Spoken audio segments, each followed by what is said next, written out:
Tipper's down. There you go. Whoa. That's a bit better. It's going to do that same thing as the focusing on us, but... That's all right. Hello, everybody. Hello. Oh, minus 31. Yowza. Yeah, You're right. When I got up this morning to do chores, my phone said minus 28 here, and we'd already kind of slept in a little bit. We took time to have coffee first so that we didn't have to go out in the real frigid. Hello, Tinker's wife. Hello, Aldan. Hello, little homestead by the beach. You guys are all here before we were. Yes. That's awesome. Hopefully, despite the cold for some of us, hopefully everybody's having a good week, I guess. We're beginning of the week, but still. Tried to bring him in. I didn't want to go in. Who didn't want to go in? Maybe scroll up. I missed something. Maybe I missed something too.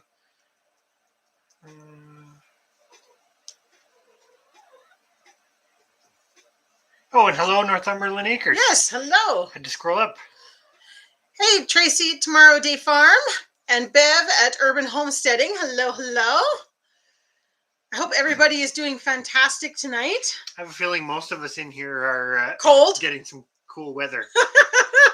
We're in the process. It's starting to warm up here. Oh. It's supposed to go up to what, -4 tomorrow? Yeah, it's funny because today was even this afternoon, it was still -17. That's Celsius. But then by the time we had dinner and did chores tonight, it was -14. And tomorrow morning is supposed to be -4. So it's supposed to get warmer overnight, which I'm glad for because, 1 or 2 cold days is enough for me. Well, I still say the same thing. I sound like a broken record, but if it stays cold, that's one thing. If it stays warm, that's one thing. But these up and down crazy temperature swings, like -30 to around 0, like that's 30 degrees. Oh yeah, like a 24-hour period. Yeah, it's absolutely crazy because I think 48-hour period. Still. Is it tomorrow? Tomorrow's supposed to be 0, and I think Thursday's supposed to be like +2.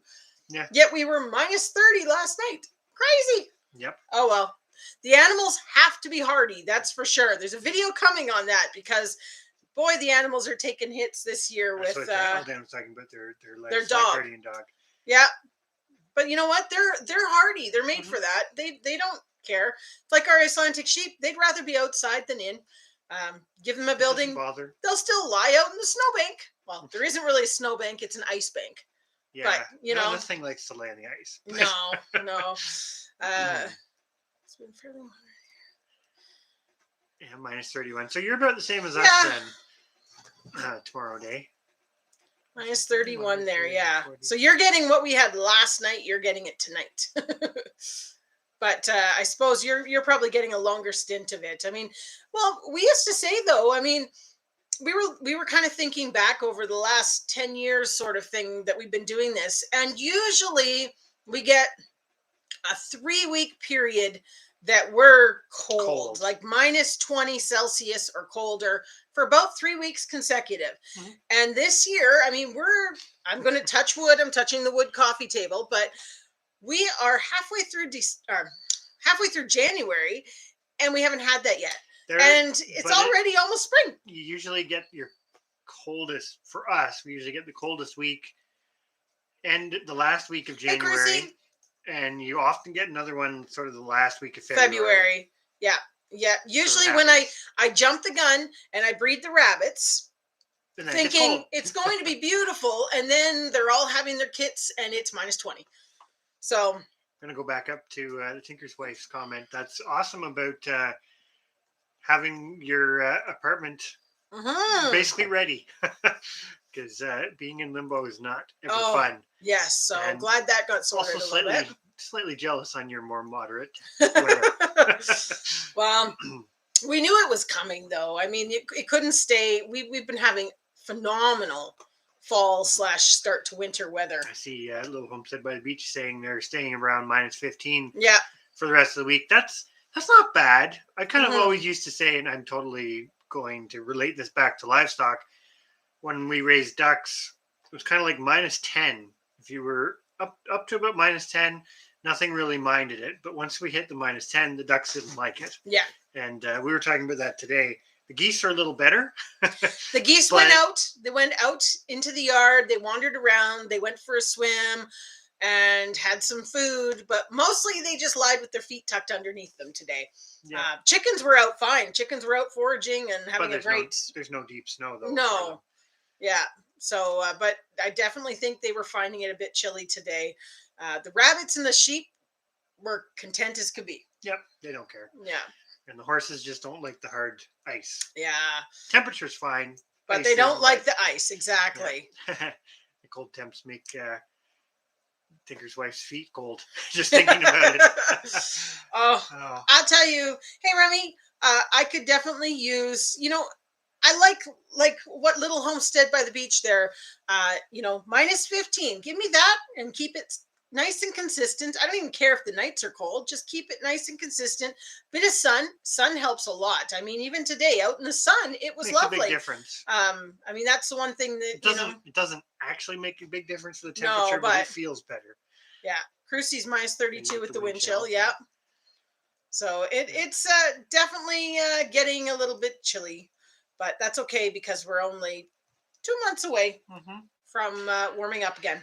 I think that's the crazy part. It's like you said, 2 months away from warming up again, and it's almost getting that time. Well, for us, anyways, we usually start our peppers kind of February, end of January, beginning of February, give or take. Yeah. So it's gonna all start all over again. That's one thing we've kind of been plotting and planning already. As soon as that new year hits, it's starting to think about the next garden season and all that sort of stuff. Yeah. And so we've got January to do the real deep dive into money. Well, looking back on 2021. Well, usually looking back means you're analyzing how much you spent. Well, it's not just money. But, hello, me and you acres. Hey, guys. Coming in, guys. Hey, honey badgers. Minus 16 feels like minus 24. Yep. Yeah, well, I will say this.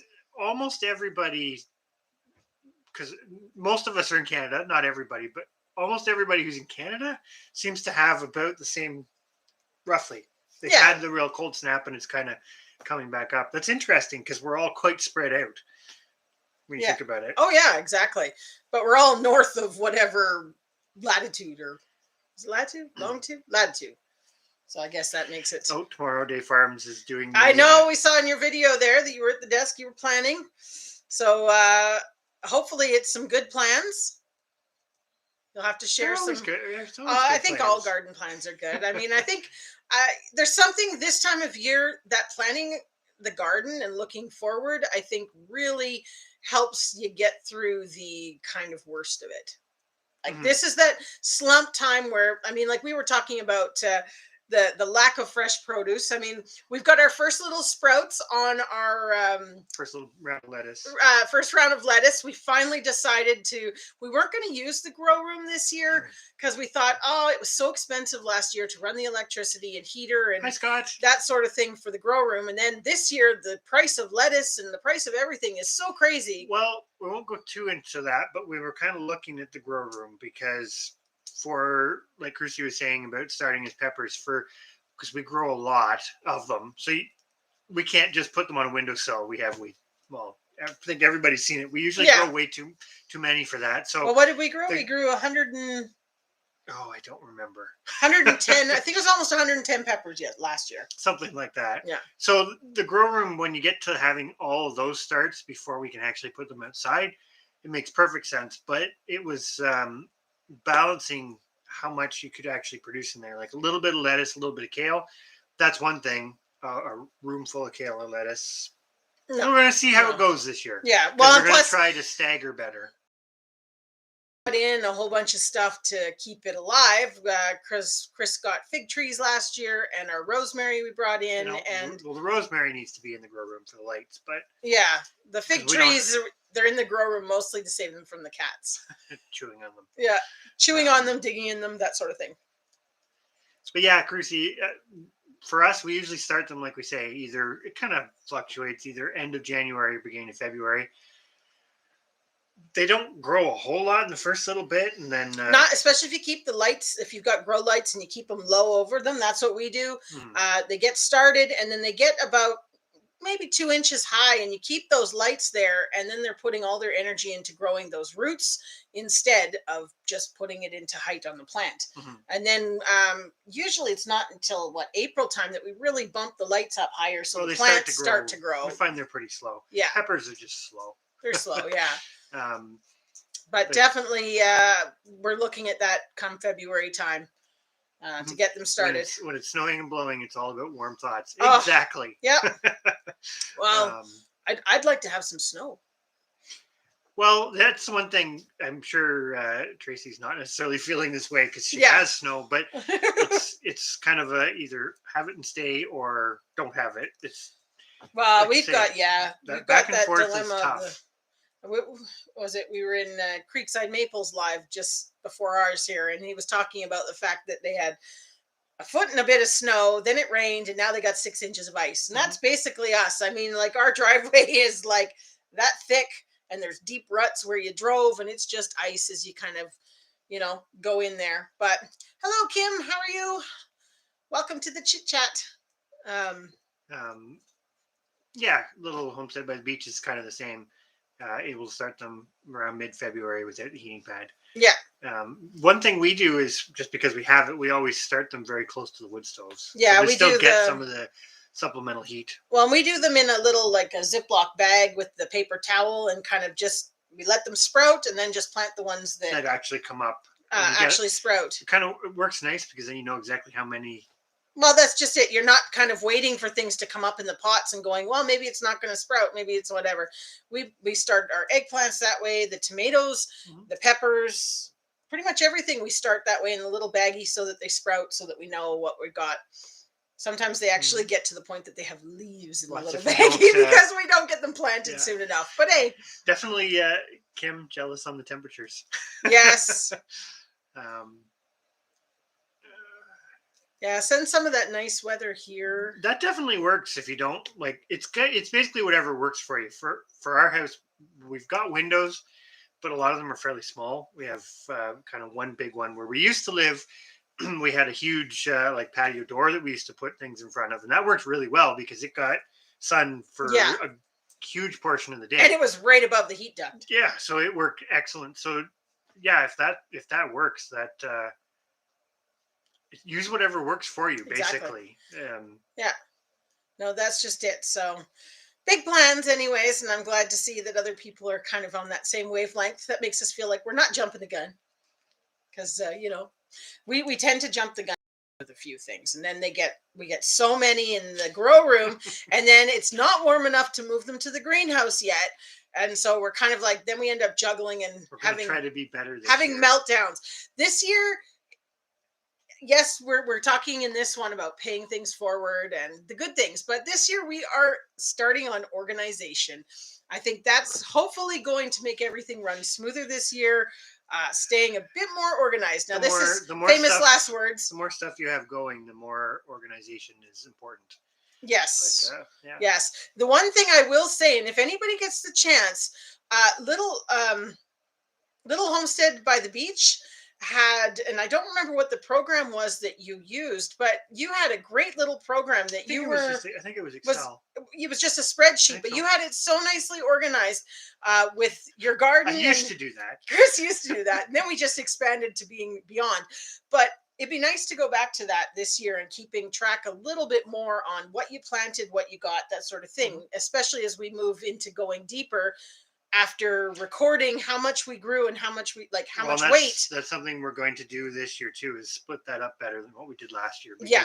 For example, without any spoilers, we kept the weight of tomatoes, but we didn't break it down by variety. So we're going to do that and see which ones are the big, obviously comparing a cherry tomato to a big beefsteak type tomato is not. You're not anticipating the same amount relative to what it is. Yeah. I'm going to go back up for a second because we're not terribly behind, but yeah, the ice is definitely I don't know the worst part of winters, and can totally understand that. It's funny though, right? Because we watched stuff. I think even BC this year they had quite a bit of snow in areas where they don't normally get it, And it was interesting to listen to some of the comments from people on the news where they're like, "Oh, it's like Ontario's weather." It's like we're living in Ontario. Yes, I do remember that. Which is kind of funny.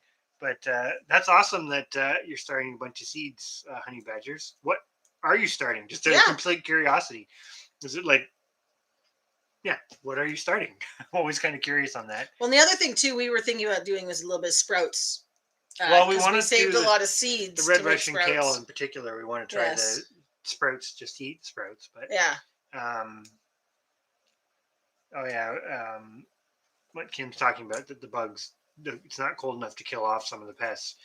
Yeah, that's becoming an issue here now too. Well, I think if I'm not mistaken, I don't know how accurate this is, but that's one of the theories on like some of the ticks, the black leg ticks. Yeah.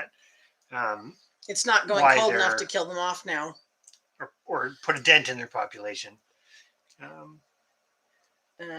That's awesome. Kim also went through all of her seeds. And it's all my seeds. That sounds ominous.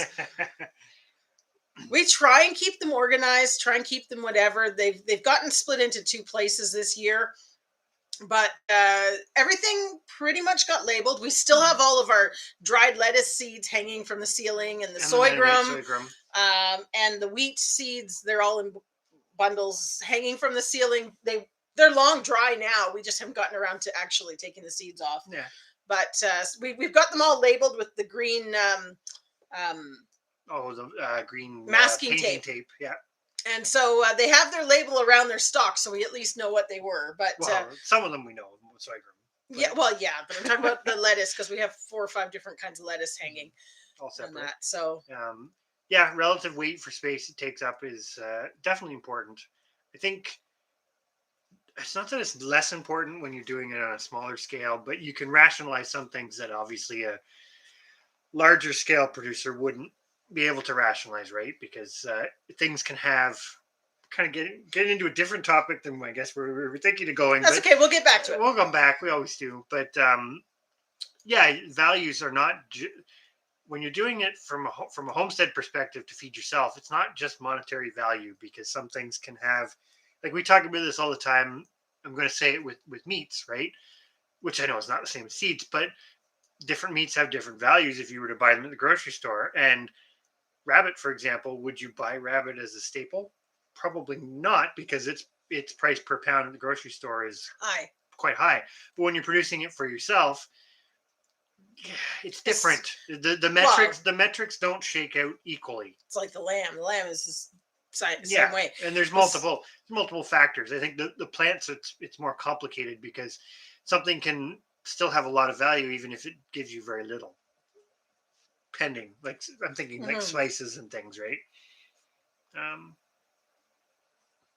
The Excel spreadsheet. Yeah, those are handy. I do need to set one up for it. Yeah, but it was neat, like the little, like we had the spot for notes on it and that sort of thing, and things that you've noticed, or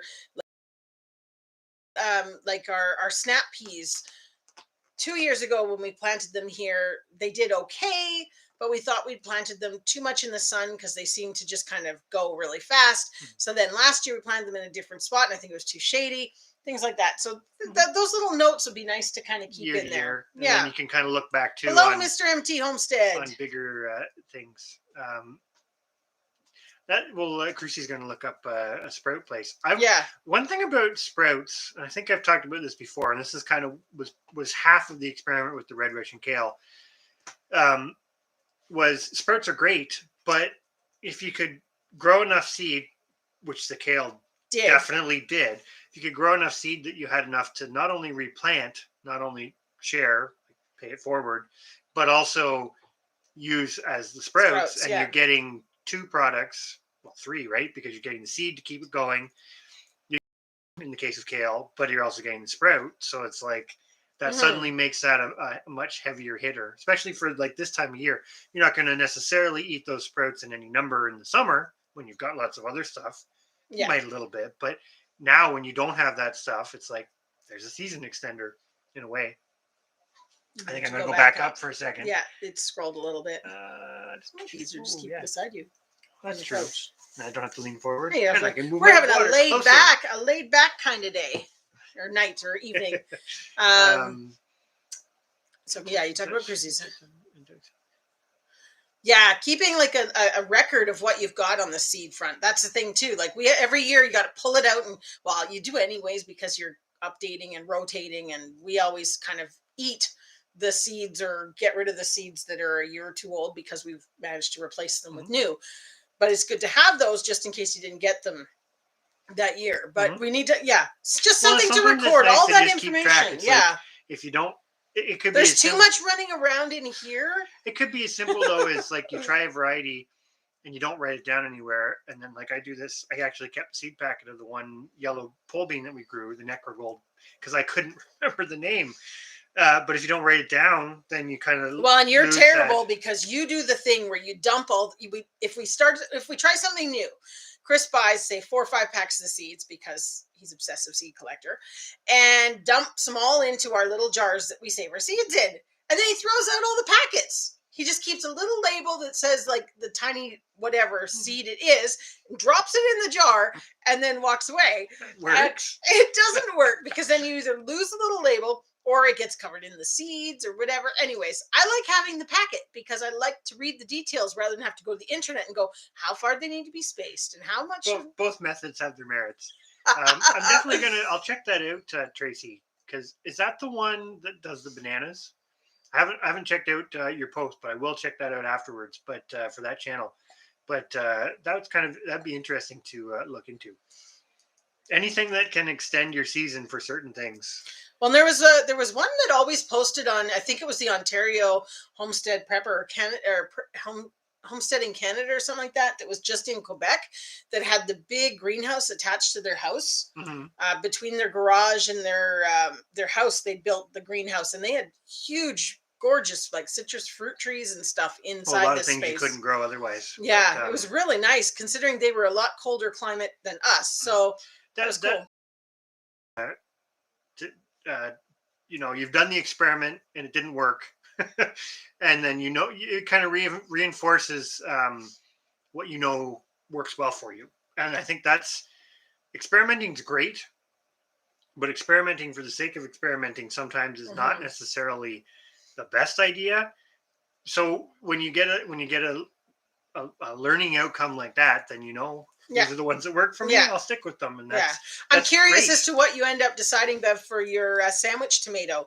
I definitely think our go-to now is the white Thomasville. We really like that one for our sandwich tomatoes. You also like the Black Prince, but that one's a little finicky on the growing process. The Black Prince is one I really like for flavor, but I wouldn't grow a lot of them. Yeah, you have a few, and that's one of those things. It's like, for me, the value of that, even though it's not the best producer, it's not the best tomato, the best keeper, whatever. Although we did find that we really liked it as tomato sauce. Yes, it's got a good flavor, which you can't. That's where the economics don't come into it, sort of. 2 point. I like what Tinker's wife's saying there too. We talked about that sort of thing where you do the greenhouse, like the top kind of comes up a bit, but you sink down into the ground to give you a bit more insulated ground thingy. It's like just very primitive geothermal in a way, because you're not taking advantage of temperature way down, but you're still get a little bit advantage of that. Yes, spruce budworms. Those are quite the thing when you get those outbreaks. And yeah, you're right. It all depends on the insect, right? Because some of them can totally survive. The one thing I think, like cold is definitely something that breaks some insect cycles. It doesn't break others. The one thing that I'm not even going to completely go down this conversation, but is fire. Nobody thinks a lot about that. And there's a lot of good reasons why people don't use fire. But even on a small scale, fire because fire does cleanse, and the spruce budworm is a good example of that. The fire can help kill it off. There's an economic negative to that because you lose timber to the fire, but at the same time, there's an economic negative to an outbreak of spruce budworm because you still lose timber. So it's like a catch-22. Now that's an agroforestry type thing, but it applies on the small level too.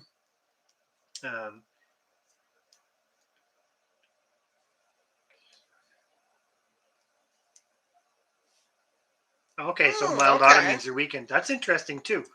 I don't think I actually knew that. Hmm. I knew about the like I say, the fire cycles, and Hmm. there's also some really interesting birds that take advantage of those cycles too. Um,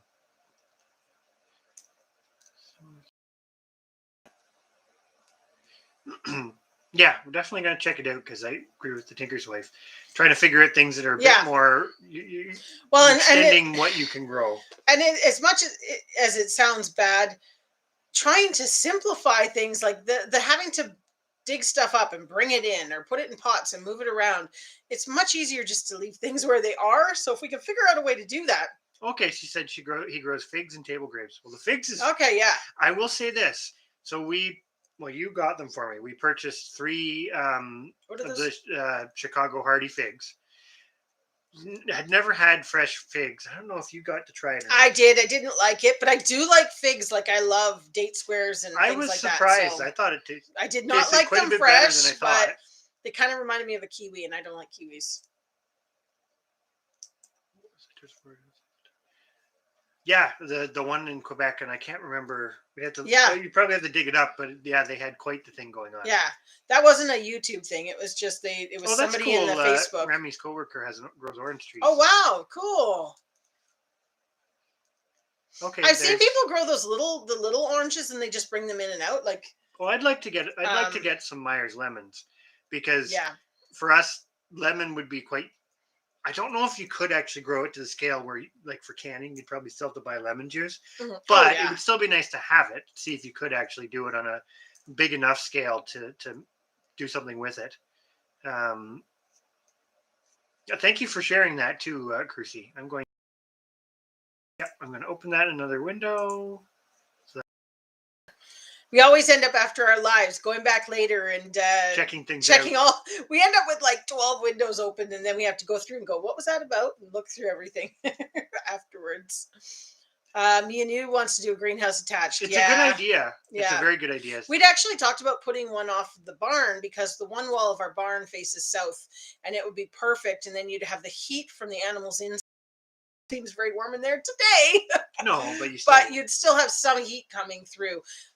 But we ended up doing a separate building just because of permits and things like that. And so it may still be revisited later, but for right now, we've decided to just do the polytunnels and our little glass greenhouse. And the polytunnels are still a season extender in a different way. Mm-hmm. Yeah. But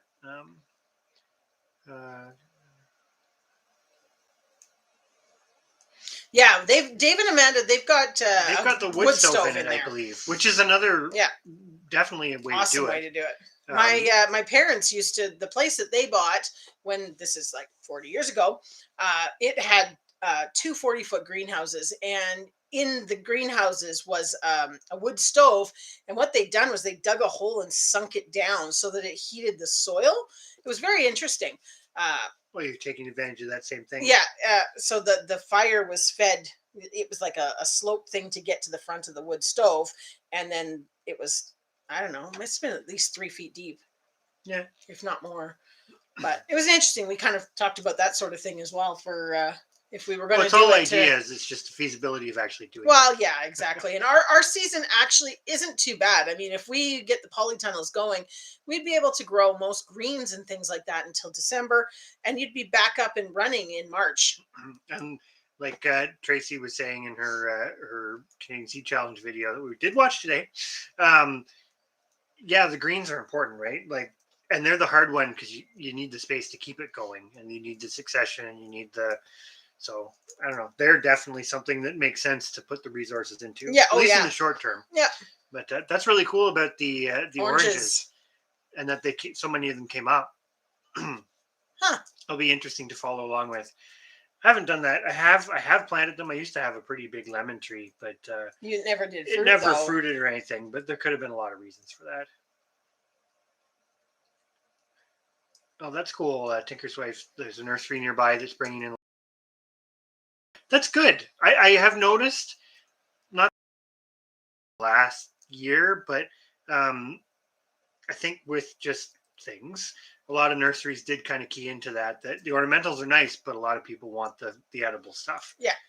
Which is good. It's a good little change, right? I'm gonna see if I can catch up here. Little homestead by the beach. It's her home. Yeah, her dream to have a greenhouse attached to the house.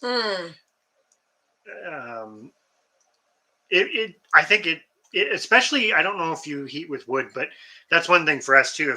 Because we do heat with wood, attaching something to the house may not be super feasible, but it could help. Right? Maybe not for the coldest part of the year. But you talked about like a porch, and by the time you're starting to get to the shoulder seasons, a porch that's attached to the heated part of the house stays warm enough that you could potentially. I'm just thinking something like we don't have a garage, so, and our barn's not warm enough for the figs to go into, that sort of thing. So it'd be nice to have some sort of different thing there. You're gonna have to do that one. That one, I think. Oh, I'll just leave it. It's fine. I can do it here. You can keep reading. Yeah. Go. Boom. Yeah, the Tinker's Wife. Yeah, where you are, there was definitely a lot in your part, and I know Tracy had it as well.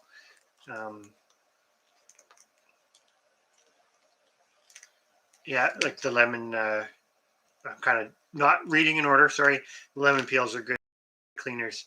Well, exactly right, and that's kind of the thought with the lemon tree. It's not something that you're going to sit down and eat, but lemon has a lot of uses, and I think that's, for me, that'd probably be the one I'd try first. Yeah, because if you could get some lemon production, you could use it for so many things. Just because Patty mentioned the cleaner thing there, I was I don't know what I was, maybe it was on Facebook or something, I don't know. Anyways, we just put our Christmas tree out for the birds because we put it out beside the bird feeders until sitting on beside the feeder and that sort of thing. But anyways, somebody had posted about taking clippings off of your Christmas tree and sticking them into a mason jar and putting a cup of vinegar in it with, I believe it was 3 cups of water, because it made a liter, and you let it sit for, I think it was a couple weeks or whatever, and then you have like a pine smelling cleaner, which, because most people put lemon juice with their vinegar to make a cleaner, and they were talking about doing the pine from the Christmas tree. Since you'd already cut it down anyways, you could just take it, and it takes the oils and a lot of cleaner out of that. Oh yeah.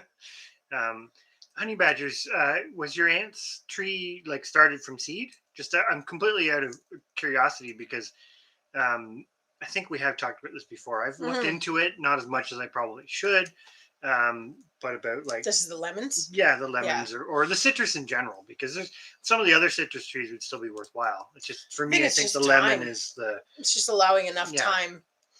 Okay, and it's called Human Wisdom. The Tinker's Wife there put the link to it afterwards. Thank you. So that's great. Oh, we had a big jump. Hello, Thorhaven. Hello, Creative Redundancy. We had a big jump, and now we're okay. Oh, it jumped again. Or did you go up? No, it jumped again. Darren's extremely drunk due to Quebec government's new possible regs. What's that about? Oh, I think it's. I think I know. The wedge of lemon in beer. So I suppose I like to give the little twist and get some lemon juice in there. I'm gonna say too, to creative redundancy. Eventually, we'll catch one of your lives. We never seem to catch them, but yes.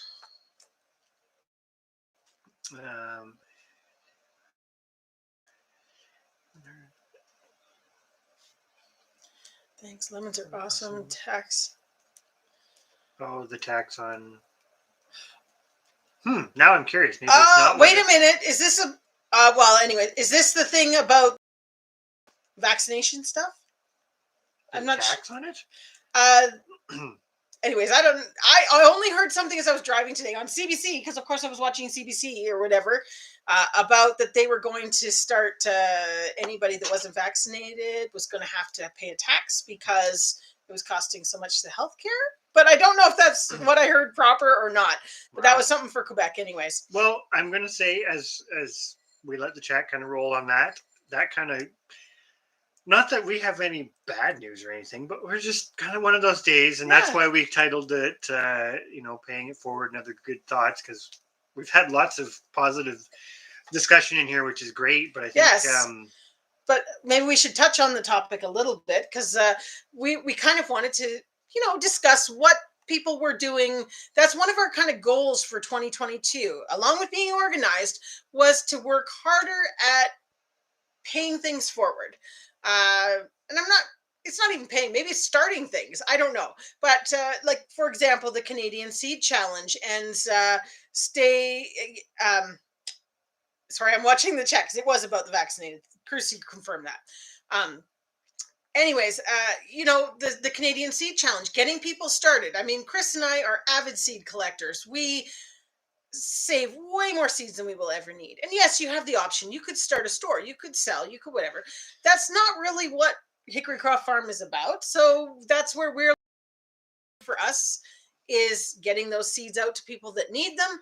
And well, it kind of goes back to, without going into any great detail about it, it's that notion of, uh, I'm going to say it this way to sound negative before getting positive, but it just feels like generally people don't care about a lot of stuff anymore, right? Very inward thinking.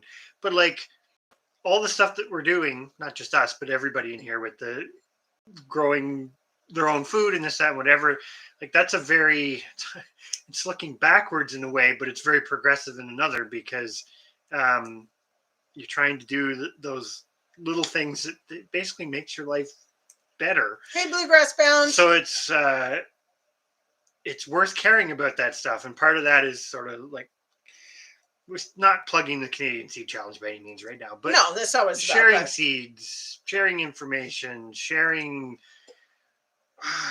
Just it just keeps going, and that's kind of, I guess, we were just thinking like, what are things that we can. well, it's a nice notion of you're paying things forward without necessarily any. Well, then it come up kind of in our Yeah. last live. We had talked about the and I keep meaning to go back and watch the video again so I know what it's called. But Flower Folk Farm had done a video on the give what you can, take what you need stand that she has, I'm and going to stop you for a second. That's pretty crazy if you're looking into moving west quite a bit further west. That'll be a big change. That's So going to be cold. definitely, it's going to be cold. Well, I guess it's keep cold us there, but posted on that, guys. yeah. Well, no, I did hear that that nation today, and I thought, jeepers, that's intense. But it Sorry, seems, yeah. cut you off there, but No, that's fine. It's a big, you know. Well, like Darren's saying, I mean that gets, it keeps getting piled on. I guess you could say, and it's like, when do you say? well, But and that's the point about trying to find things in life that kind of do the opposite. yeah, As much as you possibly can, realizing there's lots of other stuff going on. But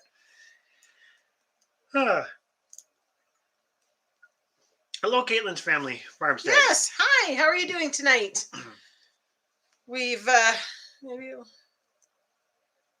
Well, I think for us too, like it's not quite the same, but we can go back, and if Remy's still in here, he'll definitely understand it too. Like our whole thing about moving, like we were fairly established in a different setup than what we are now, but then it was kind of, the ultimatum was given that we either had to get rid of what we had or move. Well, so we chose. We could give a quick recap because there's probably people in here. If anybody hasn't gone back to our, what was it, our 100th video, where we actually talked about the reason that we had moved, because we started the Hickorycroft Farm channel when we moved to our new property.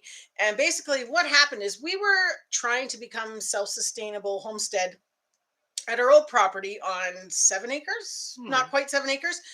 And anyways, it was a bit, to be honest, it was no more urban than what we are now. No. We have a lot more neighbors here than we did there, but it was the township that we were actually in had bylaws that prevented you from having chickens, prevented you from having livestock, etc. And we weren't gardens. and technically gardens and fruit trees and all this sort of stuff. But anyways, we're not going to go on to a rant about our township that formerly controlled us. But we had a neighbor file a complaint about not just us, it was also about the other neighbors that had chickens and whatnot. And the township put into act and basically said we had X length of time to either move our animals or, well, get rid of them or move, basically were our options. And we chose the move option and did that really, really quickly. So definitely we can relate to the feeling pressured to have to make kind of those tough Big decisions. decisions. Yeah. And really coming down to what's the lifestyle that you want and making that decision that keeps you on track for what your goals are. And sometimes it's really, really hard to do that. I mean, we definitely, we don't hide it. We have a big mortgage for this place, and our old place we didn't have that, so it definitely is puts a, what do you say, into the wheel, the thing, thingy into the spokes, the thing that goes around. It kind of stalled us a little bit on our big game plan, but in the long run, it will be worth it. So. Oh yeah, exactly. Yeah. Things happen for a reason. Exactly. I'm going to go back up to creative redundancies. Speaking of seeds, still working on more compost stuff. Does have lemon peels in it. Interesting. I know, like, that's one thing because we can't feed the citrus to the animals. Yeah. I'm not going to say they wouldn't eat it, but it's not really. Yeah, and onions and garlic and onions and stuff. So that all gets composted here. Yeah. That along with all the manure, and our garden is thriving. That's getting there. It takes time, right? Yeah, exactly. Parts of our garden are thriving. Parts of them are pitiful. Darren's thanking the gods for rum. And talking about... Speaking of rum, wait a minute. I need to digress here for one moment. I'm assuming that you can buy a Kraken rum in Quebec. Have you tried the coffee-flavored Kraken rum? Oh my gosh. Absolutely amazing. Anyways, that was my whole little thing. We'll see if he says he has, because I don't know if you can get it. It was for a limited time over Christmas here in Ontario. I don't know if it was offered in Quebec, but the Kraken... Oh, yeah. Coffee flavored Kraken rum. Awesome. Sorry, I interrupted. Thorhaven's going to do the manscaping video on the next live. Oh boy. I bet maybe if you've had enough to drink, you better write all this down, what you promise. So, Little Homestead by the Beach, you don't have Chanticleers yet, right? But you were hoping to get them? I think I was right on that, because you've got rabbits, but I think you didn't have the Chanticleers yet. But definitely would highly recommend them to anybody. Yes. Yeah. And that's actually something, I guess it's not quite a pay it forward, but for anybody that, well, it kind of is in some ways. But like with our Chanticleers, yes, we do sell them, but this is where ideologies start to smash together, because looking at things as a population, one of the things that we would like to see is more people raising them. So, well, we've talked about it with other livestock, but you get some people that they're looking for the maximum value out of something. And for us, it's more like, I would rather, we know what it costs for us to produce them. I'd rather just have other people do it as opposed to, well, you're not going to get rich raising breeds like that anyways. Well, but, the other thing I was going to say, there's a gentleman who sometimes comes into our lives from just the other side of Montreal. I'm not sure exactly where he Anyways, is. he started doing partridge Chanticleers last year, and he did contact us about potentially getting some chickens next year. So that could be something that we can kind of work out something, because it'd be nice, it's worth the drive if it's getting a few people involved in it and getting some birds out there. So that's something we can potentially think about for next year. Exactly. Homemade cranberry wine. That actually doesn't sound too bad. That doesn't sound bad. I do need to do some practicing on the making wine. I tried. It wasn't successful. That's something else I'd really like to... It was an attention to detail thing. Yeah, I just left it sitting too long, I'm sure. And I also didn't use very good yeast, so that was a problem. That was a big thing. But... I've just started making my own rum myself. Trying to coffee. There you go. gonna have to find it. And I see Tinker's wife said it's still available. She found it Oh, online. The Black Roast Coffee Rum. That's the one. yes. It's amazing. Amazing. Oh, Yeah, actually, I don't disagree with that. it was I'm not so a big, good. Like, I'm not a. We had it at the in-laws' house, and it was a real treat. I'm not a go out and buy type. We don't drink really. I mean, okay, I say that, and then there was like the empty bottles at Christmas time on the live, but we don't really drink very much. Our apple liqueur, that kind of thing, we dabble in. But that one was one I was like, if I see it in a store, I'm buying it. yeah, Honey Badger is saying, yeah, You got the same dilemma about the everybody's- unwashed. Yep. It's going to get worse before it gets better. That's for sure. Yeah. Speaking of coffee, I put some grounds in the garden bed, so I'll melt the snow in the spring. Yep. Yeah. No, exactly. Well, That's and that's good. one thing too. Composting, but there are different ways to add berry things in your raised beds, and that'll still, maybe not a massive quantity, but it still breaks down and it still becomes organic matter, right? Like versus us with our huge steaming pile of compost. Yes. There's so many different ways to do it, right? And I think that's they're all valid. Coffee grinds keep the bears and foxes away as well. That's interesting. I suppose maybe they associate it with people. It's not a smell I'd they be would curious. probably Yeah. normally Curious on that. or come across.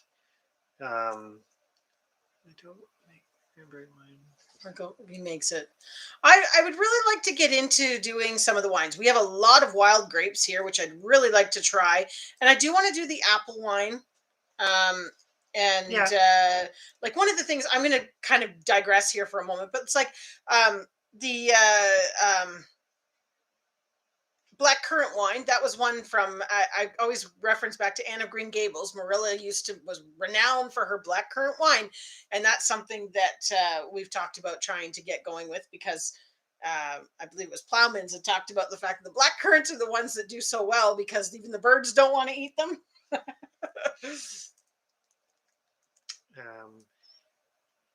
Yeah, it's one of those things. I don't even. I know I look a little bit stunned, but it's like the thought of losing, like you say, everything, and there's like nothing you can really do about it aside from move. Yeah, I know our example of the chickens is nothing compared to what's going on now, but a smaller version of the same thing. Yeah. Well, and it's all becoming so public. I'm going to say it. It's like we're trying to keep positive about this, but this is a good conversation. Is it in Australia that they were going to put them into the camps? Yeah. Which I mean, like that's basically it's you have no privacy. Public knows if you are or if you aren't. There's no way around it, and that's what's becoming the situation here because it's public knowledge if you are or you aren't. Well, it's not too different. I'm not a history expert, but going back to the Spanish influenza, they did publicly say when you had it, and posted things, and depending on where you were, it's history has it. I think this is the negative repeat message, but history has a tendency. Negative, definitely for sure, but there are some positives. Just the positives, you have to find them, for lack of a better way to put it. Lemon, ginger, and honey beer. Sounds like a ginger beer. Sounds good. Well, lemon and ginger honey beer. Yeah. Summer. That actually sounds pretty good. We need to start dabbling a little bit more in improving our alcoholic our ability to make adult beverages. Well, in the olden days, old-timey thing, that was a thing you could I still kept trade. waiting, to be honest. I kept waiting for North Shore to post his video on how he makes his rum. He probably didn't want to because he could get in trouble. And that's actually another thing too, kind of going back full circle to the seeds. That's one thing about the paying it forward, the old-timey ways of doing things, like we talk about it. going very much into homesteading lifestyle for a moment, it's like pigs, the mortgage lifter. They were the mortgage lifter because during the Great Depression, people butchered them themselves and sold them. Well, you can't do that anymore. The alcohol, I mean, there's been all sorts of prohibitions and this, that, and whatever, but that was a bartering commodity. Well, you can't do that anymore. You can kind of milk. You can't do that anymore. No. So it's like seeds, in a way, are like one of these last, not the only, but one of these last. And how long before they say, no, that's patented, that's whatever? Well, you still have all those that's dilemmas. the point of the paying it forward benefits not only us for the food, but the plant too, because you keep them going. Yes. You keep those things going that you can actually propagate legally without repercussion. I think that's important. It's a negative, but there's a positive lining there because it's, yeah. Anyways, I'm going to go back up to the chat. Yeah, I was going to say the champagne currants, those are the ones that Chris would really love to get as well, because they're supposed to be the tastiest one. Yes. I want to convince Kendra to see if I can cut some slips clone some. Well, no, you don't. You don't cut them. You air layer them. Or yeah, so you take a plastic bag and you tape it around a section, and it'll grow roots. And then once it grows enough roots, and ideally when it goes dormant, you snip it off and you've got a clone. So I'd like to try it. We have some wild ones here that I might do it with because we have. They're black ones, right? Black ones, I think. Yeah. We tried the kombucha. We bought it at our local store. They have a local. It was pretty good.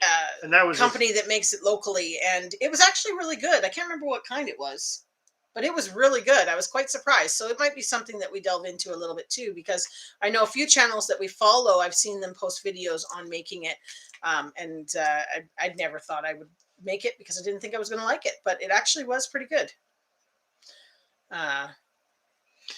Well, I'm gonna. Nothing wrong with bringing it up here because hey, we're bouncing around a lot from positive to negative to positive to negative. But you know what? As long as we end on a positive. Well, it's all good because it's all reality, right? Yeah. That's the thing. But well, it's I'm going to say it. We've been watching a lot of stuff. We're not blind to it. We sometimes don't seem like we pay attention, but we do pay attention to things. We're a bit aware of what's going on, not everything, but and some of the bigger picture stuff like seed patents and I'm going to say control, but there's a lot of layers to that. It is pretty crazy, Thorhaven, that's where we're at. And you know, when you thought that, I'm going to say it, you thought you lived in a place that would never be reality. I mean, I would never have thought that it would come to that. And it is, which is crazy. Yeah. And that's the one thing that's really nice about this online community is we're able to interact with people who all kind of have similar mindsets to things. Maybe not identical. We're not all identical, but we've got a lot of shared common ground, right? And that's the one thing sometimes you don't get locally where you live, which is crazy because that's not the way it used to be in the old time. Yeah. That was not an old-timey thing. Yeah. But it's the reality of globalization because that's a whole nother topic. Paying it forward of seeds is a very small thing that one person can do, but if everybody does it, it's the compounding effect is massive, right? We've got some videos planned to not necessarily capitalize or focus too much on the dark side of it, but it's coming out of the dark side of it as to if you want change, and I know that doesn't help with Thor's example, but if you want some change, these are little things you can do that, or at least that we feel that cumulatively over time you lessen that control eventually. Yeah. Or control / dependency. We were in your live last night for the exciting news. Congratulations again, though, on being grandparents. And I do think it was quite. I hope you guys went back and watched your facial expressions because it was hilarious. It was hilarious. Definitely not what you were expecting. You could certainly tell that. Ooh, whoa, what happened there? We've jumped a ton, so I apologize. Now you're back at the Foxes. Okay. What's going on there? You can tell me where. Keep going. Okay. That's a keep kombucha. going. He went way back. Oh, it's really jumping a lot. There we are. Okay, So, it went back up again. I don't know what's going on. Anyways,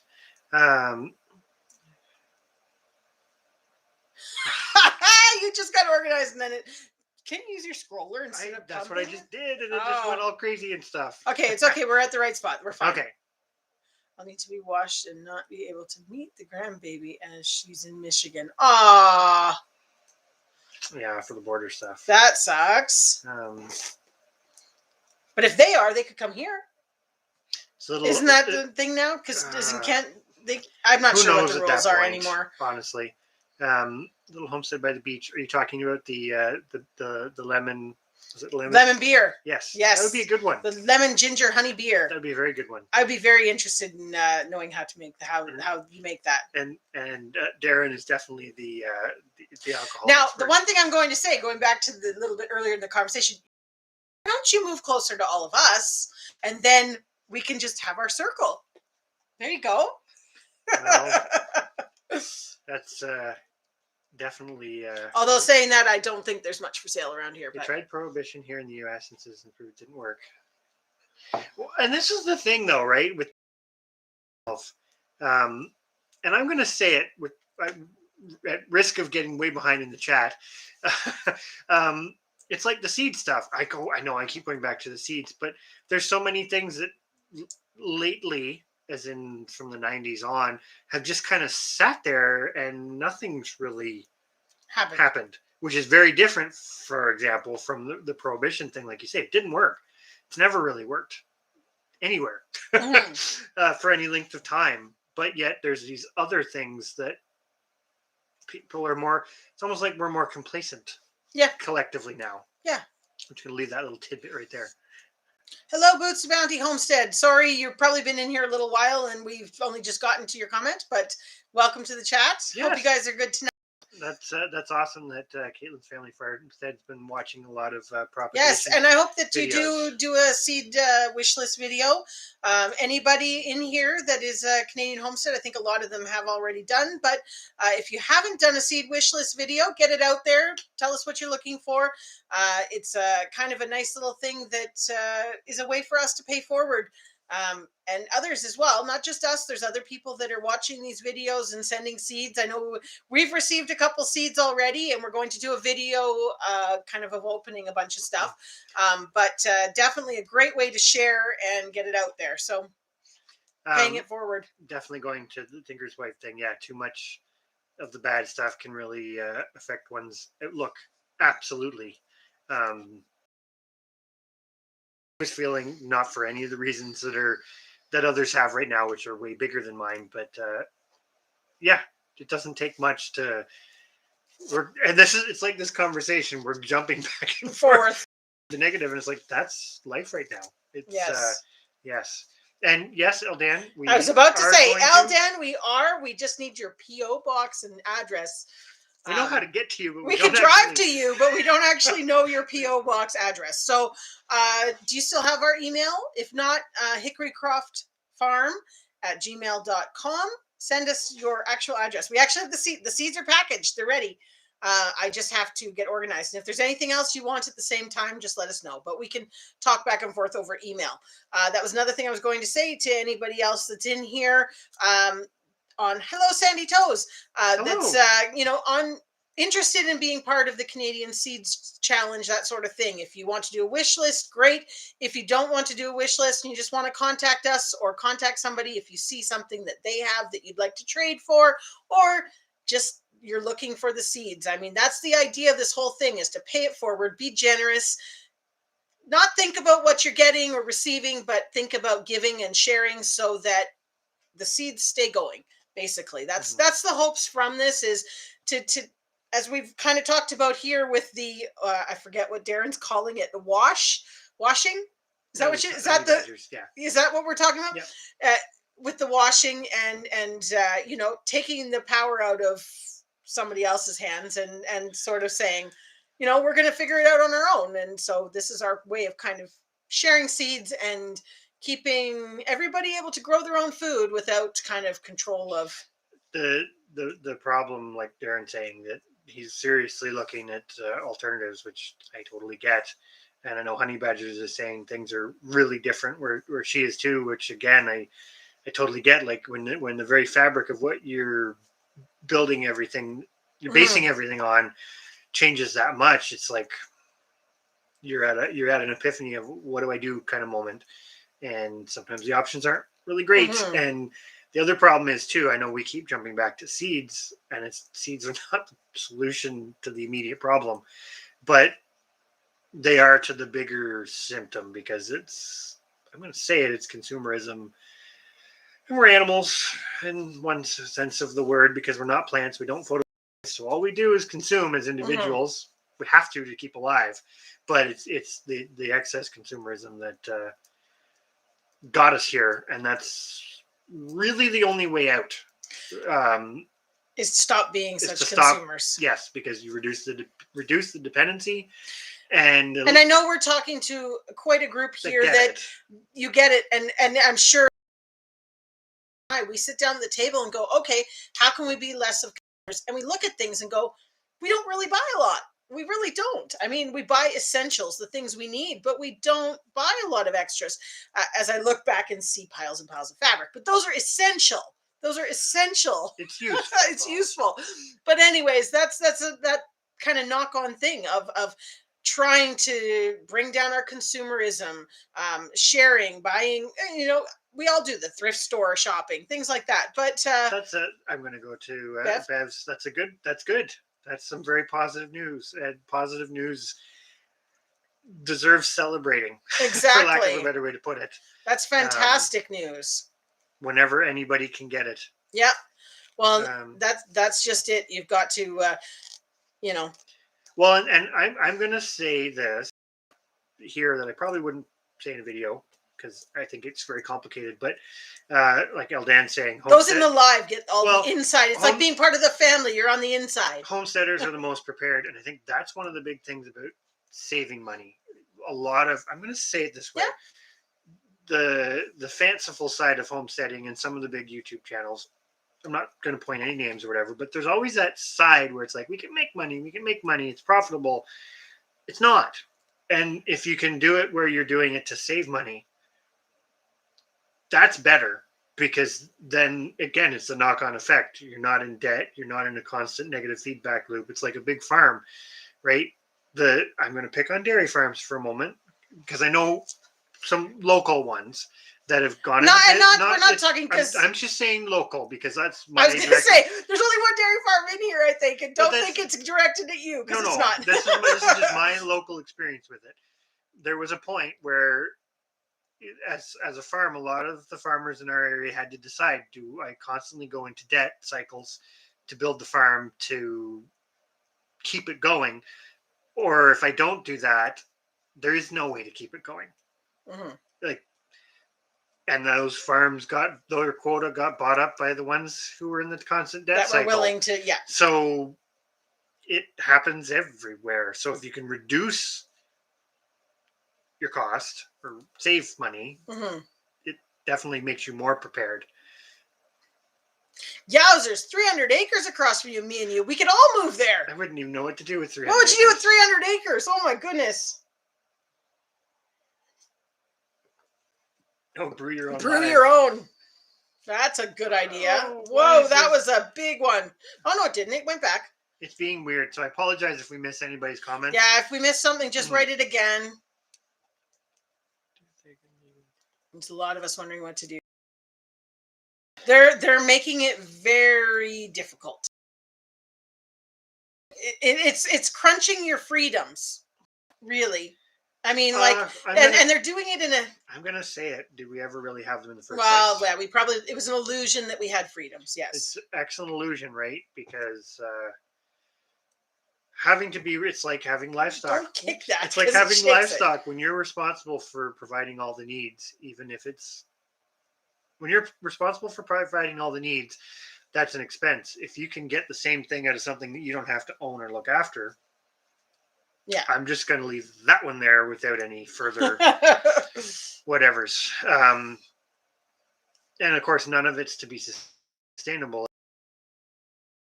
You raise a population of plants or animals to feed yourself.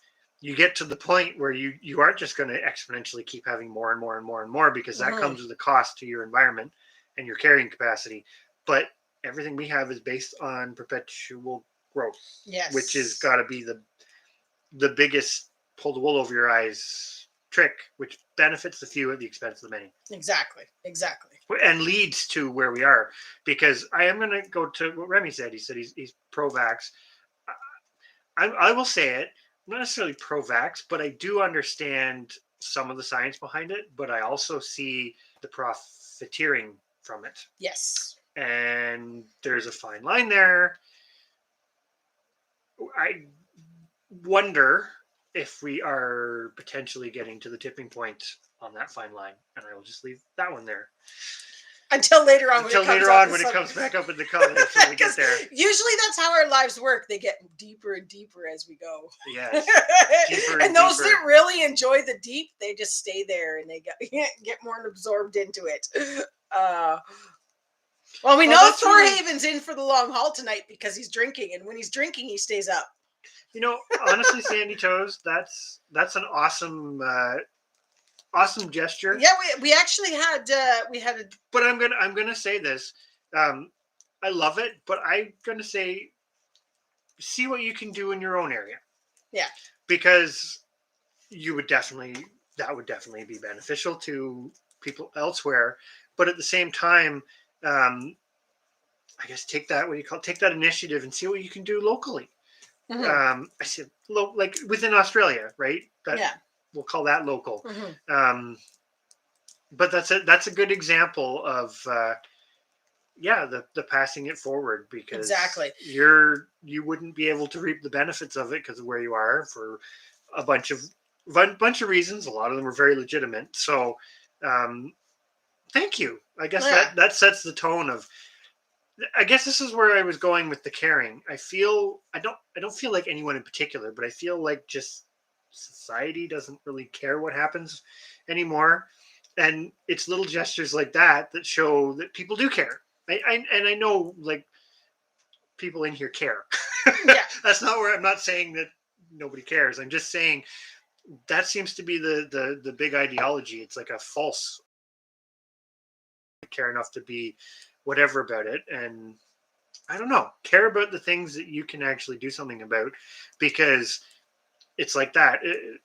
Even the gesture that Sandy put up there, I don't know. No, exactly. Shows that there's still hope. Hope's important. List the vegetables she likes. Oh, that's great, Crucy. You'll have to vegetables with us so we can see what we can do to help you. Send some seeds your way. We definitely would like to. We have an envelope from you that we have not opened yet, so it's coming for on our opening goodies. And you again, there's another person, Crucy. He's been extremely generous to us. Yes. And what he sent us. And so is Honey Badgers. Another one I don't like. You're already paying it forward, right? Like collectively. So this, I can never articulate things well. So hopefully people can follow my stammering and stuttering. Yeah. But no, but it is. It's just that being able to give things or encourage people or teach people without a monetary gain of some description. I think that's what it's all about. That's what our channel is about. Our hope is to teach people what we have learned over our 12 years of homesteading and show a lifestyle or Creative Redundancy put it really good, hoping to seed more and grow, and basically using that as, it's like a pun, right? Yeah. Because there's the physical seeding more, growing more, but there's more to it because it's not isolated. You're even if you, this is where I think the concept of being truly self-sufficient is, it's possible. It's hard because you're not isolated. So you want that to grow. You want to spread it exactly like that. Yeah. I actually like the way seed more and grow. I like that. We have to write that down. We're going to write it down. Creative redundancy. We're writing it down. Aw, thank you, Me and You Acres. You didn't have to do that. No, by you any did not means. need to do that, Angie, Mike. Good night, Tracy. Tracy. Sorry, we probably already missed you. I apologize. Yes. Thank you for sending us your email. Yes. No. Yes. We need no. She sent it. Excellent. Sent her. Perfect. And definitely we'll get on the ball with some seeds being sent out to you from your video. And we've got a list coming of everybody. I think Rami's got a great point. I'm going to kind of summarize it, but it's like we're, as individuals, the vast majority of us, I'm going to put it that way, because I think there are some people in the world that are not necessarily doing things for the right reasons, but the vast majority of us just want to live comfortably, enjoy our lives. And no matter where we live in the world, no matter what culture, ethnicity, add whatever quantifier you want there, we're all just trying to live and be happy. And we're all the same. Mm-hmm. Even though we're not the same in some ways, we are all the same because we really all want the same things. And it's usually bigger forces than just individuals that kind of cause the upset. Yeah. We'll just leave that little tidbit there. You're leaving lots of little tidbits. Oh, I know. But I'm not leaving the same tidbits that actually, I just thought about something now. We can pay it forward too. Because we were in Angie and Mike's live last night, and I forgot they're monetized now, so they can get the super chats and stuff as well. Oh yes, that's right. I always forget. Same thing with Thor Haven. It should be set up now that you can receive. Did you set it up to receive super chats and all that? Because I think I jumped ahead a bit, so I apologize. But family farm due to debt. What's the? Sorry, what was the one that? Guys.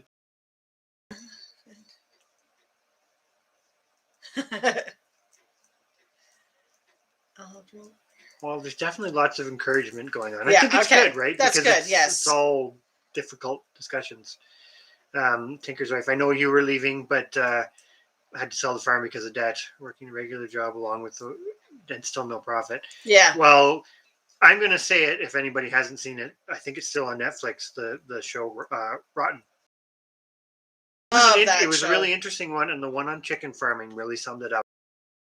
There's clear as day as to what's actually going on there and where the powers lie. And I think this does go back to like the conversation about populations, even though I know the Tinker's wife's already left, but it goes back to the conversation about populations because frankly, it's not profitable for the bigger interests for us to keep seeds, to propagate livestock, to have populations of things. Nobody wants that because that doesn't. Nobody wants it. The higher ups don't. The entities don't want it. Yeah, the almighty entities. Yes, that's where I have to admit I loved the videos that Honey Badger seed companies, because she picked up on some really nice little ones that would be people that are no different than Chris and I. You keep a small garden, you keep your seeds pure, and you sell what you have. You don't have massive amounts of variety because you're selling what actually grew and what worked, and you're just selling it to pass it on. Now, I mean, our intention is not necessarily selling it, but well, I'm going to say it. Right? Would we potentially sell some in the future? Maybe in a big way. Well, and I thought it'd be kind of nice to do sort of a little like starter packs for people or something like that of like tried and true seeds or things like that. Maybe, but I think we're quite far behind. But I'm going to go to Me and You Acres. When you say the background, you mean like the little, boards? Chris did awesome on that, didn't he? The little intro and the outro. I think it's kind of. Thank you so much. Yes. For Canva Pro, because and did you see the geese on our thumbnail from the last video? Chris did that on Canva Pro, and I said I have to paint that picture. That's the first picture in years not years, but in a long time that I've gone, oh my gosh, now that you've done this thing on Canva, it looks amazing, and I need to paint that. It's fun too. Actually, you have an interesting idea about pay it forward with the Canva too, is because we didn't know you could do the because a lot of us are Canadian in here and we're all doing YouTube. We didn't know you could do the thing where multiple people could use it, right? So we'll That's a have to. neat one because if a few of us got together and did the subscription, you've all got access to it. And you Like could do exactly it like like what you every did year. Somebody else pays for the subscription on the group of 5. or something. Yeah, which is cool in a Mm-hmm. way. Or if it has to be through one person, you just kind of pay into it and everybody gets the advantage of it. Yeah. So you've got us thinking. That's a That's scary thing when we think Yeah, that's it exactly, Darren. go big or die. Go Yeah. bigger, and basically, like where we used to live, there was a little dairy operation. They had maybe 50 cattle, maybe. I don't They know were how they were still doing running it. them. I mean, in a tiny barn, and I mean, you just looked at it and you went, "How are they still existing?" And I know they own the farm; it's a family thing, but I mean, you could just see the struggle, the big struggle to keep it going. And Bev's right. You can't make money at homesteading No, anymore. Historically, that's how you survived because you needed to trade for certain things. You can't do it now, and a lot of it, some of it's that you can't sell it for what it's worth, like you said, going from the store, and some of it's because depending on where you are, you're not allowed to. Yeah. Well, that's our dilemma. There's a lot here, and was Northumberland Acres still in here? I can't remember if she stuck around. But anyways, in our last live, I keep referencing back, but we talked about the fact that they loosened restrictions for people to sell canned goods and soaps and things like that from home. And I looked through it, and you still have a whole lot of inspections that you have to go through. You still have to follow the rules of the premise of keeping things separate. No, so it ends up there is still a lot of hoops. Yes, you can do it, but you still have a lot of expense and permits. And there's always two sides to it, right? Because I think the problem I'm going to say goodnight to Little Homestead by the Beach, although you're probably already gone. And thank you for coming in. Yes, and glad you enjoy the conversation. You're not too far behind. Oh, I'm not too bad. But I was going to go off on. I'm sounding negative about the regulation part, but there's a double side to that too. And I think one of the big changes that won't happen likely, but probably needs to happen, and it can be. I'm going to keep it to agriculture and homesteading for a moment, but it does apply to other stuff. It's always a thing of scale, right? Whether it's disease outbreaks in livestock or plants, whether it's uh, pollution, it doesn't matter what it is. It's all relative to scale.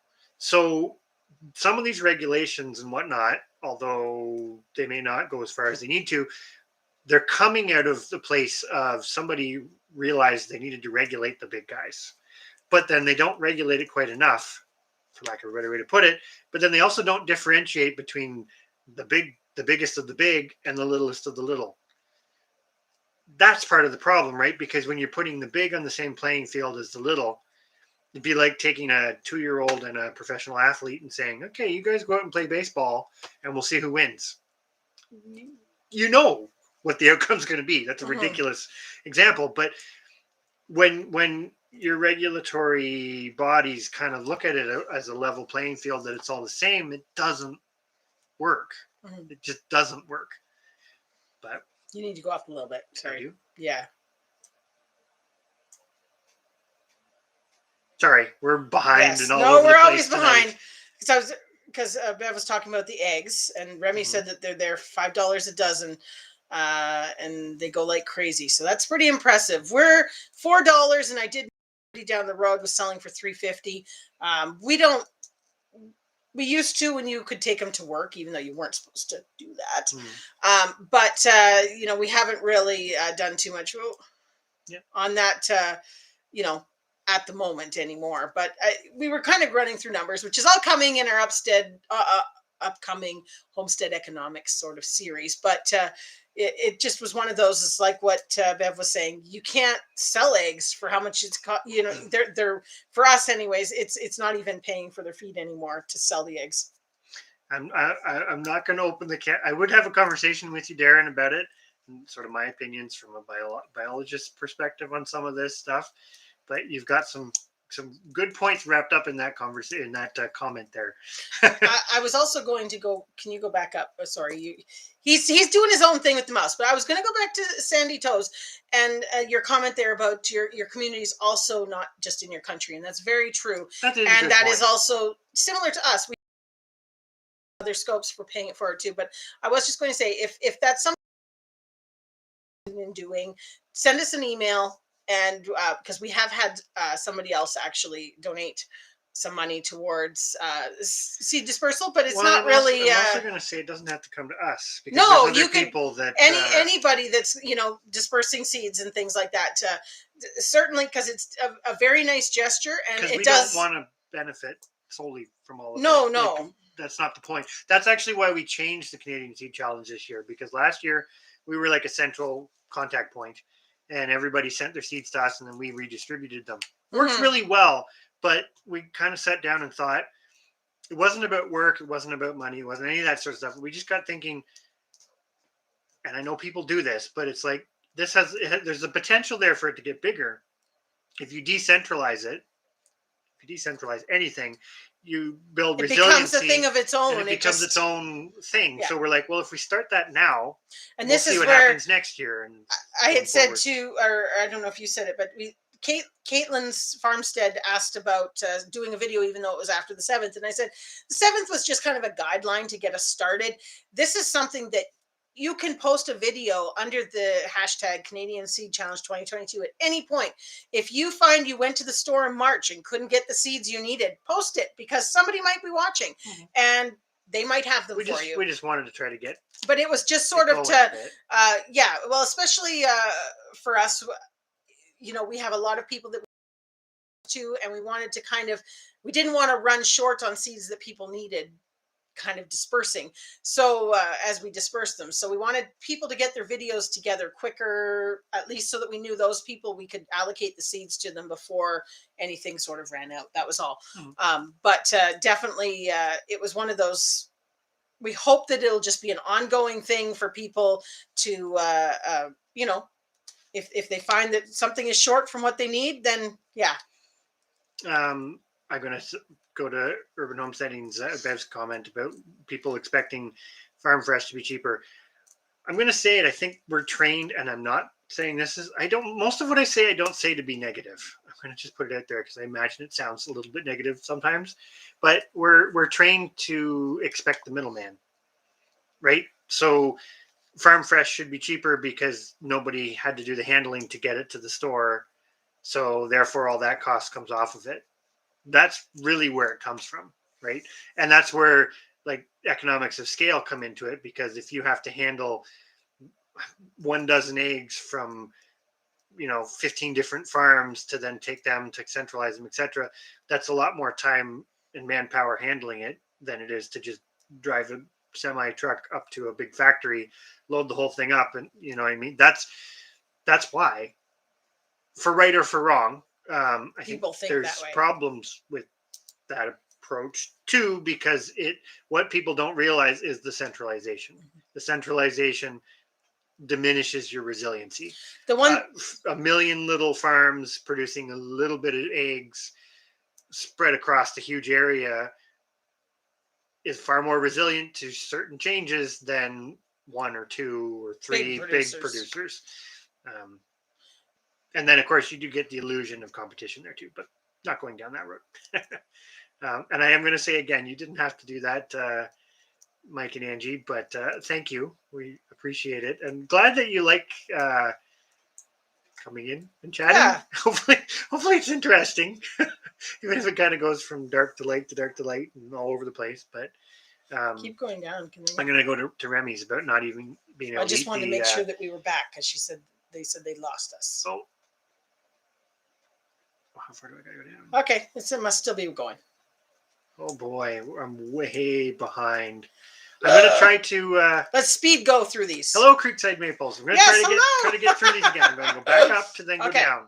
So I think there's been more good conversation in here tonight than we can normally. Looks like we lost signal. They're probably already long gone, but thank you for coming in, Bluegrass Round. Yes, thank you.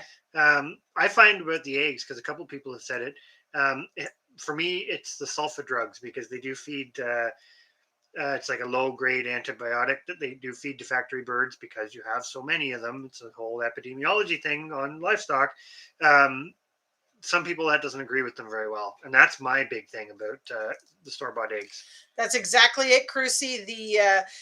If you have surplus, sharing it rather than wasting it, and that's exactly our motto. That's how we feel about it as well. Exactly.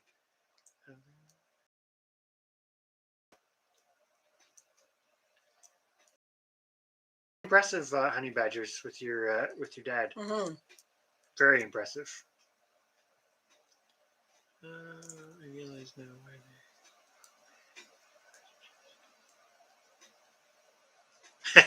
Screaming at the people to get off Get their off their front lawn. lawn. Yes. Uh,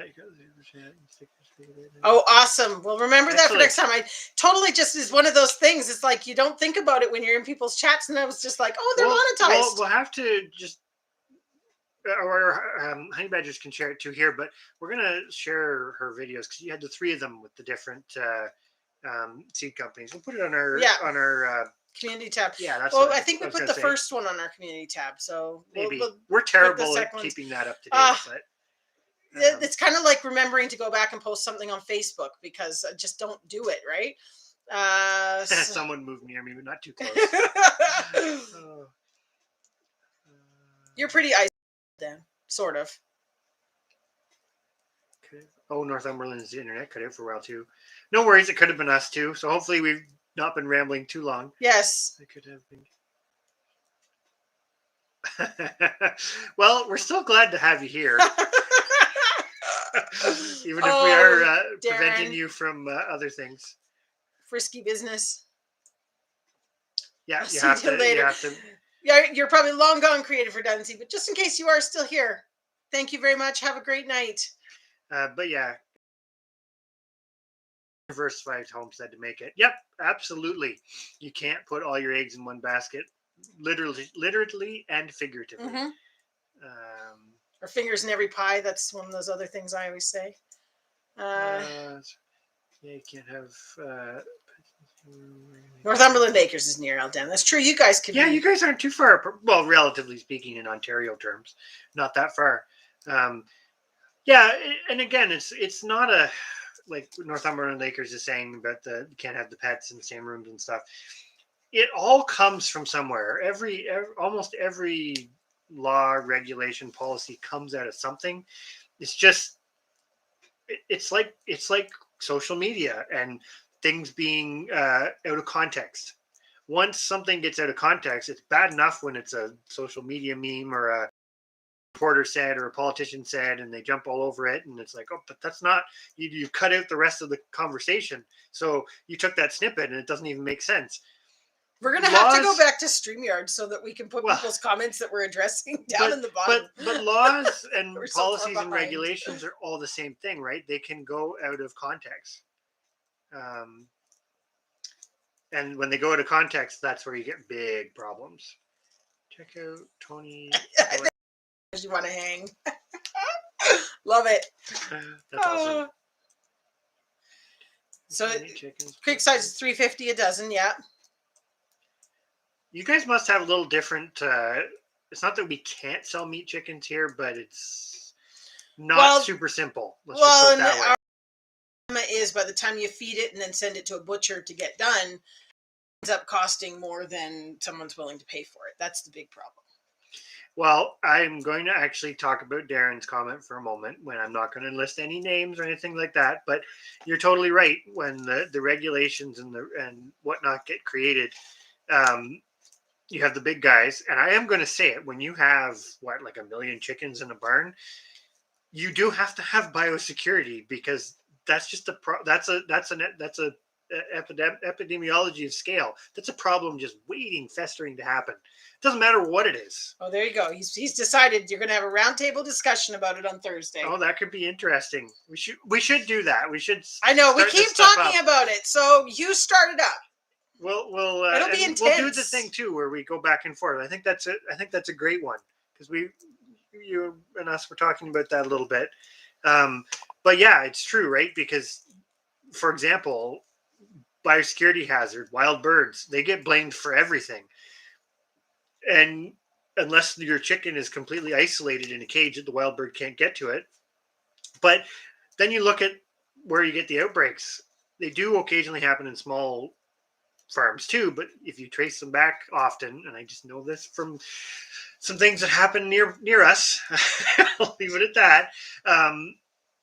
Even the big ones have their biosecurity protocols and stuff, but there's nobody checking.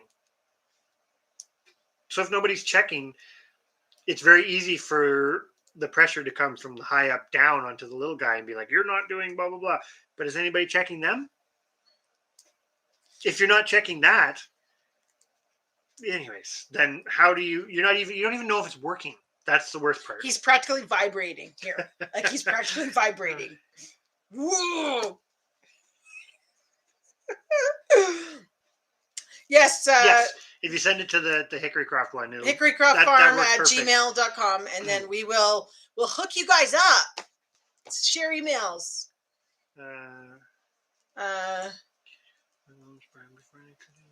To put on certain boots and stuff in the liquid something. Yep, exactly. And again, it all is born out of something. Things like foot rot and different bacteria that are in the environment and this, that, and whatever. But you also have to go the flip side of it. And this is a biological perspective. I'm going to leave it at farming, but you can interpret this to other things too.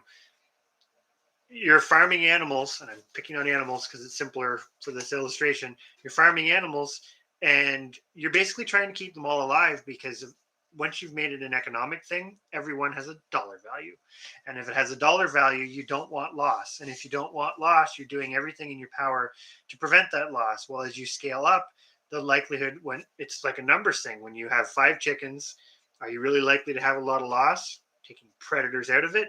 Probably not. When you go to 30 or 60 or 100 or 2,000 or 1,000,000, you're going to have loss for a variety of reasons. But the economics dictate that you want to minimize your loss. So you end up really, and this is our problem with rabbits, because you're really, really artificially keeping that going to get the economic benefit. Now, on a homestead scale, it's not, despite the fact that we're about to go through a whole economic discussion in the coming weeks. We ain't making money. Well, no, but it's not just about that. But as soon as it becomes a business, then it is. Yeah. That's the hard part. I wonder if it's Rick's saying that we're having. I wonder if it's because we're so far from the thing. That's why I was like, you get talking and you can't hear you. Hopefully we're coming out okay.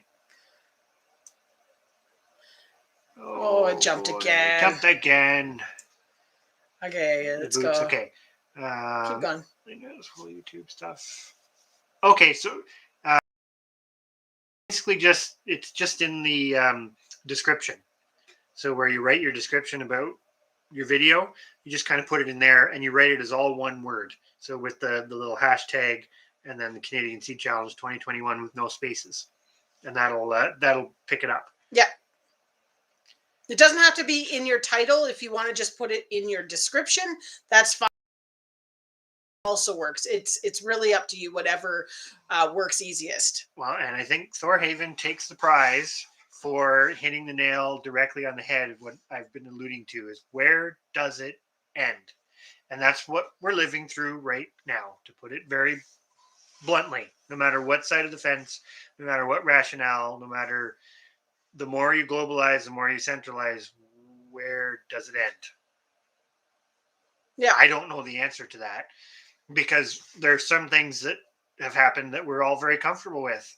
And if you look back in history, there would have been a time when people weren't comfortable with it. And now those are normal, and we're pushing boundaries on other things. Yeah. And exactly, it basically kills the guy, because that's sort of the point. If you have perpetual growth, you can't have 1,000,000 little guys, because resources are finite. You only have so much land. You only have so much metals. You only have so much. Those things don't just come out of, the only thing that comes out of thin air would be the energy that a plant produces, because it's taking it from a source. Oh, look at you getting off the planet. Right? Everything else is basically finite. Sulfur can't eat eggs unless mixed. Sulfur and can't eat the eggs unless mixed into things like cake. Yep, no, in Northumberland Acres, exactly. That's Chris. He can't eat store. They don't make me sick or anything. It's just unpleasant. We'll just put it that way. Yes, unpleasant. And it's totally another thing. I've never eaten raw eggs. I don't think I have either. I like my eggs cooked hard, not raw. Oh, well, I've done it like the easy over. I used to like that. Yeah. But again, I stopped doing the easy over with the commercial stuff. I'd probably be more comfortable with it now, but we just don't.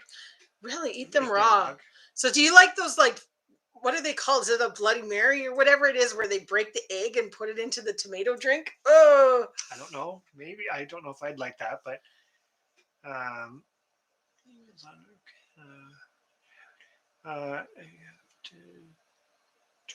yeah, you have to charge a large amount for your grass-raised birds. No one of the neighbors would pay those prices. yeah. Well, and this is the problem with the economics, right? And this is, I guess, kind of coming full circle to the paying it forward type thing. Acknowledging when you're raising animals, you can't just give it away. For the most part, you can give away little bits to people, but you can't just be like, hey, I raised 100 chickens, here, have it. Yeah. Because there's a huge cost to that, right? Because like I just said, the animals are doing nothing but consuming the resource. You're getting benefits, so it's totally worth it. But that's all they're doing is consuming the resource, whereas the plant is creating energy out of, there's more to it, but you're right, because the current economic paradigm just puts it out of, that's why people don't care, because they look at it and go, well, I can't afford it, so I don't care about, you kind of hear the negative, like, oh, the grass fed, blah, blah, blah, blah. That negative comes out because people can't afford it. So Yeah. you only people who have a lot of money can afford it. To put it bluntly, I'm totally simplifying this. So you've already created a two-tier system, or a 3 or a 5 or a 10. The bottom and the top just keep getting further and further away, right? For something that historically was just what we did as It was a normal. species. Yeah. Home Alone getting the blame. No, it's totally true, but getting the blame. But again, it's a numbers thing, right? If they're able to show that from a numbers perspective that you're the minority, there's a no matter what you think, it's very easy to see that there's an easy way to the best way to be a politician and hold office is to fix a problem where there isn't one. Mm-hmm. And we've all collectively been duped by that for a fairly long period of time, to put it bluntly. We're getting onto a different topic here with eggnog, but I definitely need to try and make eggnog. Because it drives me nuts that you can only Christmas. I like eggnog, so I need to try and make some. Aldan, if you have a recipe for your homemade eggnog, email it to me. That would be great. Because that would be... Good night, Remy. Thank you very much for sticking with us for so long. Hey, I think we got to the end. Did I miss anything? I think it skipped a little bit with the eggnog discussion, but you can scoot back up quickly to make sure. But no, it didn't. There we go. Miss too much. We're doing pretty good. Yes. Yay. Fine. I have a feeling it's still going to keep going though. Yeah. But yeah, Aldan, if you have a recipe for your homemade eggnog, please send it. That would be awesome. Because I would really, really, really love to try making it. Doesn't even have to be an alcoholic version.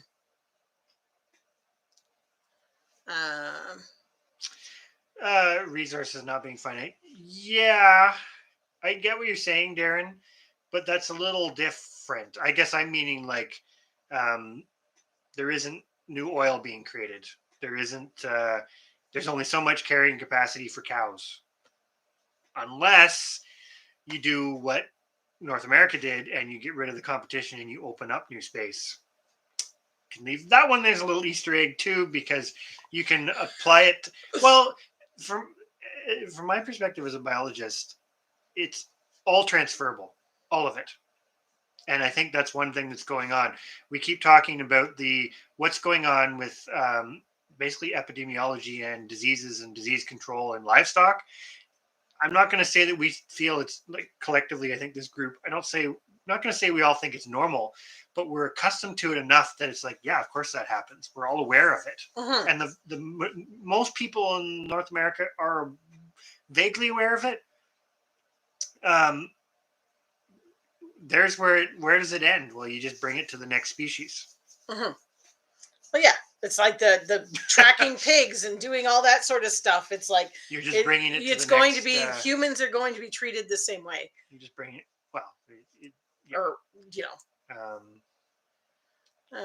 now you did a big jump. What happened there? Hello, Chris Dixon. Sorry, I did see that, and then it just jumped. But good to see you. It has been a long time. Hope you're well. I think you should do a Canadian Seed Yes, Challenge Chrissy. video, Chrissy. Yes. Totally should. Tell us what is on your the better half's list of what needs to be in the garden this year. I think it's worth it for sure. We're not doing too bad, Chris. We're yeah. It's like, well, this morning it was -30. It was cold enough. I know you guys are getting way worse than us, I'm sure, from what we've seen on the news in the mornings.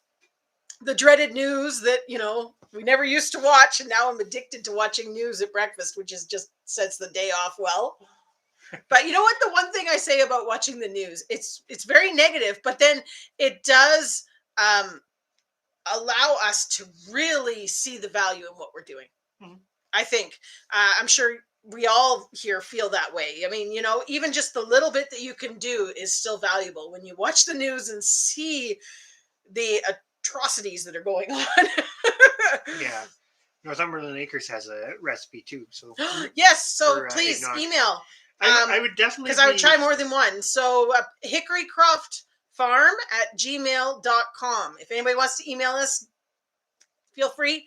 I love recipes, love things like that. So definitely. I'm gonna go to a couple comments, but I'm totally gonna comment on Caitlin's comment. That's a good one. So I'm coming back to that. Okay. But yeah, I would totally debate that with you, Darren. I think it does depend. Like, art's creativity, right? So I see what you're saying with that one. I do, but the raw materials that comes from, unless they are, it's like fiber, right? Cotton, wool, those are renewable, provided you can keep the organism that produces it going. But I don't think everything is. The one thing I would say, though, is what you're talking about with finite. You're talking about things that they're consumerism, but it's like essential consumerism. And that's the one thing that I think is very different. This is where I view it on the quilts, and you're saying about the art. Like, I used to do a lot of art, and I used to have the studio tours and sell paintings. Those are the type of consumer things that people are just, it's no different than paying a hockey player $8 million a year. Why? What have they done that a doctor's not doing? But it's a sort of similar thing, I think, with comparing one. Well, that's the thing about capitalist economy versus equitability between people, but that's a whole nother thing. Could do it on your live. We could talk about it. I would be up for that. Next Thursday or this Thursday? Because it's Tuesday this now. Week or next so week? This Thursday is 2 days from now. Next Thursday is a week and 2 days from now. You guys are going to have to email. Figure it out. I'm going to go back to Caitlin, though, about the new paperwork and the comment makes liars out of honest people. Yeah, because this is a theory that I have, and it's a generalization, but to really get to a position of power, in my opinion, you've always done something questionable. Yeah. Not necessarily wrong or illegal or just, horrendous. Nobody should ever have done it, but there's always probably something questionable happened to get there, because that likely, or luck, but luck doesn't happen as often as people would like. But for massive accumulation of wealth, there's usually something questionable likely happened. Super general, high level. I'm not meaning anything in particular.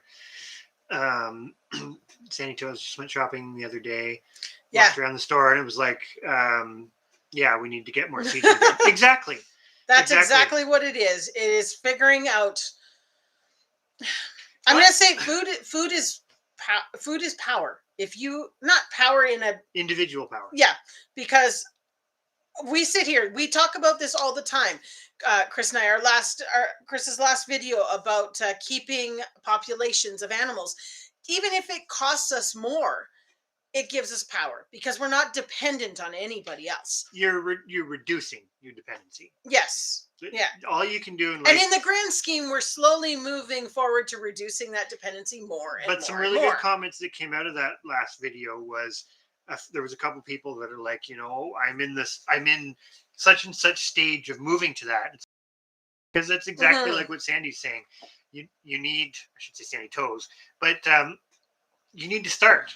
And there's so many people that aren't starting, or started and then kind of lost interest with it too, right? Like, so the more people that do it, the eventually the better things get. That's super generalization, but because you're taking some of that power out. I'm going to do a video. Not everybody likes squash, but I am going to do a video of my thoughts on squash as an ultimate, from an economic perspective and from a prepping perspective, like a perfect example of, if you do it in a way that simplifies it, can produce you so much for so little, yet that item to buy it in the grocery store is not cheap. And the reasons for that, which I will get into, but it's just one of those things. It's like you can take hundreds of pounds of food production out of the hands of others. And I do not mean that in a negative way, because you can't grow everything. Go homestead. For those of you who are in the food production business, I don't mean that, because it's like dairy, for example. Not everybody can do dairy, and that's okay. That is okay. But there is somewhere a balance between only a few people who are controlling it and it being a little more accessible to everyone. And that's the hard part, because wherever that balance is, to go back to Darren's comment, that's where it ends. But where we're going is not to there. We're going to consolidation. How's that for deep? Oh gosh, Darren, you're gonna get in trouble. This is gonna be some intense conversation. It's funny.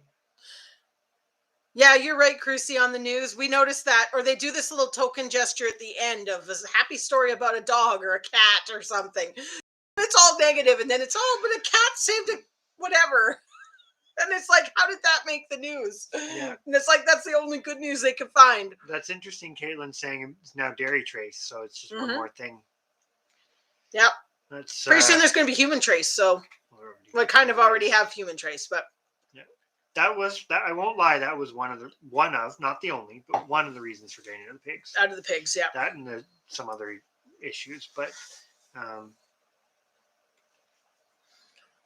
Oh, Darren's excited. What do we got going on this week? Well, just send him a Facebook. We'll tomorrow. We'll sort it out, Darren. For sure. You guys can discuss, because you may need some time to. Well, it depends. Are you discussing a similar topic to what you're talking about tonight? I don't know. Anyways, you guys can discuss. Well, I think Eldan's got a good point, and I'm gonna put it out there, because I'm gonna say it. I've been in quite a few North Shore preparednesses. Lives where there's a lot of preppers, just to put it out there. And I've brought up comments about, air quotes, entities. That's the they, because I think the one thing that's also a negative is, what do they call that? The rule of divide, right? Another way to maintain power is to always pit factions or against each other for being different. That's another part that's positive, because that paying it forward, like I said, you boil it all down, we are all the same. We're all trying to do the same thing in different ways, but we just want to be happy and live a comfortable life. It's really all most of us want. But it's very easy to pit us all against each other, right, for our different views. And I actually think, like, Remy and Darren had a good back and forth where they had different opinions, but that didn't pit them against each other. No. Why would it? They're still trying to do the same thing. And I think that's the big thing with the proverbial they, is it's an entity. It's something that is not human, that is given the same rights and responsibility, or same rights as a human, but does not bound by human sensibilities and what do you call it, boundaries, right? An entity can live forever, and it sounds so ominous, but an entity is a company. Mhm. There's legislation that talks about entities, like, so it's no wonder that the they is the entity. It's almost never a person, which makes it very hard because you don't have a point source to say You're point the finger responsible. at, Yeah. right? Yeah, I was selling for 5 each. Wow, an That's avocado high. selling. Well, avocados again. That Rotten show on Netflix. Highly recommended because Is it? I should it look. was. I'll have to look and see if it's still on Hopefully, there. it's It still was there. really, really I good. highly recommend it. Um, no, we don't even know how it would be go. I don't know if we have much for restrictions right now on like traveling to Quebec or outside of, It's but probably gonna come. I'm sure it'll come. And I mean, we're a hotspot as far as this Omicron. How do you say it? Omicron. Omicron. The transformer that's coming to get us. Transformer. That's yeah. It totally sounds like a transformer. It's kind of a funny name. Yeah. But, Darren's freaking out. He's still freaking out further down. that. So much discussion. Well, we can make it happen. Let's just put it that way. We will sort that out. Man in the middle with small hats. Are you talking manscaping or finite resources? Oh, we can talk both. Although you might be a little more. Well, you're the one with the story about the manscaping, Darren. Oh, that's too funny. How can you combine the two? How would you do that for a title? Because you'd have to give people the heads up that that's what was going on. We're going to talk about this, and then we're going to talk about this. Yeah, like a variety show on. That's actually a good idea too. A variety show? Well, no, pick topics and pick a time frame. Not maybe for this one, but where you talk about different topics. Oh, like the first 20 minutes is this topic, and then the second 20 be harder minutes to do, but and you can't like meld over into the it ends then. It's like those game shows where you only have like 2 minutes talk about something, then you do gotta it like move on. Do it like a proper have debate. A buzzer. You have a proper debate where you have like 2 minutes now or whatever. That'd be kind of interesting. We'll chat about this. Does Bridget have a buzzer? Maybe. That would work. You need them. Oh, good. It's called Rotten Crucy. Yes. And Caitlin's just checked and said it is still on Netflix in Canada. And it's you have to take some of it with a grain of salt, but I mean, it's an interesting. The garlic discussion was fascinating. It's not avocados was fascinating. It's not. You have to give it the time, but it's not just. I'm going to say the typical where it's like, and I'm not downplaying this, where it's just animal welfare or whatever. It's like they go into. Oh, the chicken one was crazy. There's a lot. It just. I want to. Series 2 seasons I know of. Yeah, maybe there's another one we haven't checked lately. Anyways, it was a very eye-opening show. I mean, a lot of it was stuff that we did kind of have an idea about. For some things, that's why we were trying to do what we do. But I do feel for a documentary, appealing to, I'm going to say, somebody who doesn't necessarily want to go into the real far weeds on stuff. They did a really good job of putting it all together in a way that people can actually understand, which I think is Thursday night. Be scared. That's kind of funny. Oh boy. Yeah, this could be interesting. Is that what you're saying? So who's the third panel member? You guys are going to have more than just the two of you? We got to pick a third panel member. It'll be a pretty intense discussion, just the two of you. Oh, Kiss the Ground. Yes, that was another very good one, Caitlin's. Yes. Well, and that goes back to the caring, right? Because that's where I say, I think just generally speaking in North America, I'm going to say North America, although it's bigger than that. The general tone is nobody does care. And I don't mean that at the individual level, but I mean, there's some big stuff going on. Either they care and don't know what to do about it, or the powers to be don't really care. And that goes right from bureaucracies to lawmaking to you name it. But it's like, if it's like the Kiss the Ground and things being finite, such as space. It has values. It basically becomes priceless, which is part of the caring, right? It's like our chickens. I'm going to pick on the chickens. We have a whole population of chickens. Are we self-sufficient that we'll never have to buy another chicken? No. Bring another chicken in? No, but we have a huge buffer and they do a lot for us. Is it without cost? No. But that's priceless. You don't just wake up and say, "Oh, I'm going to get a population of chickens." It doesn't. Well, a population of rarer chickens That are able to do all the things you need them to do. Yes. I'm simplifying, but it's you don't just wake up and grab it, and that's part of the instant gratification, right?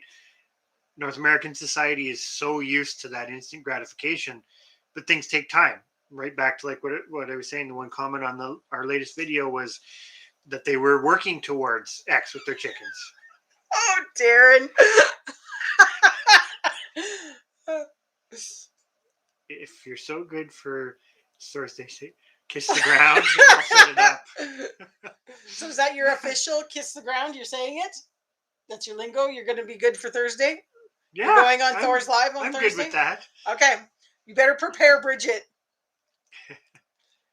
Yeah, Caitlin's family farm said big money doesn't care. And I do think this is totally my ideology, but it's because it's an entity. Big money isn't a person. Big money is an entity, and the entity is only concerned about exponential growth, which doesn't exist. So if exponential growth means swallowing up little money, big money still gets exponential growth. Like that's totally putting it in super simple, but that's exactly what it is. And so why would regulations and stuff be made to benefit the little guy? Why would you have a multi-tiered system where you look at scale? You wouldn't, because that doesn't level the playing field. Yeah. For the most powerful, right? Me and you saying it for us. Kiss the ground. Yeah.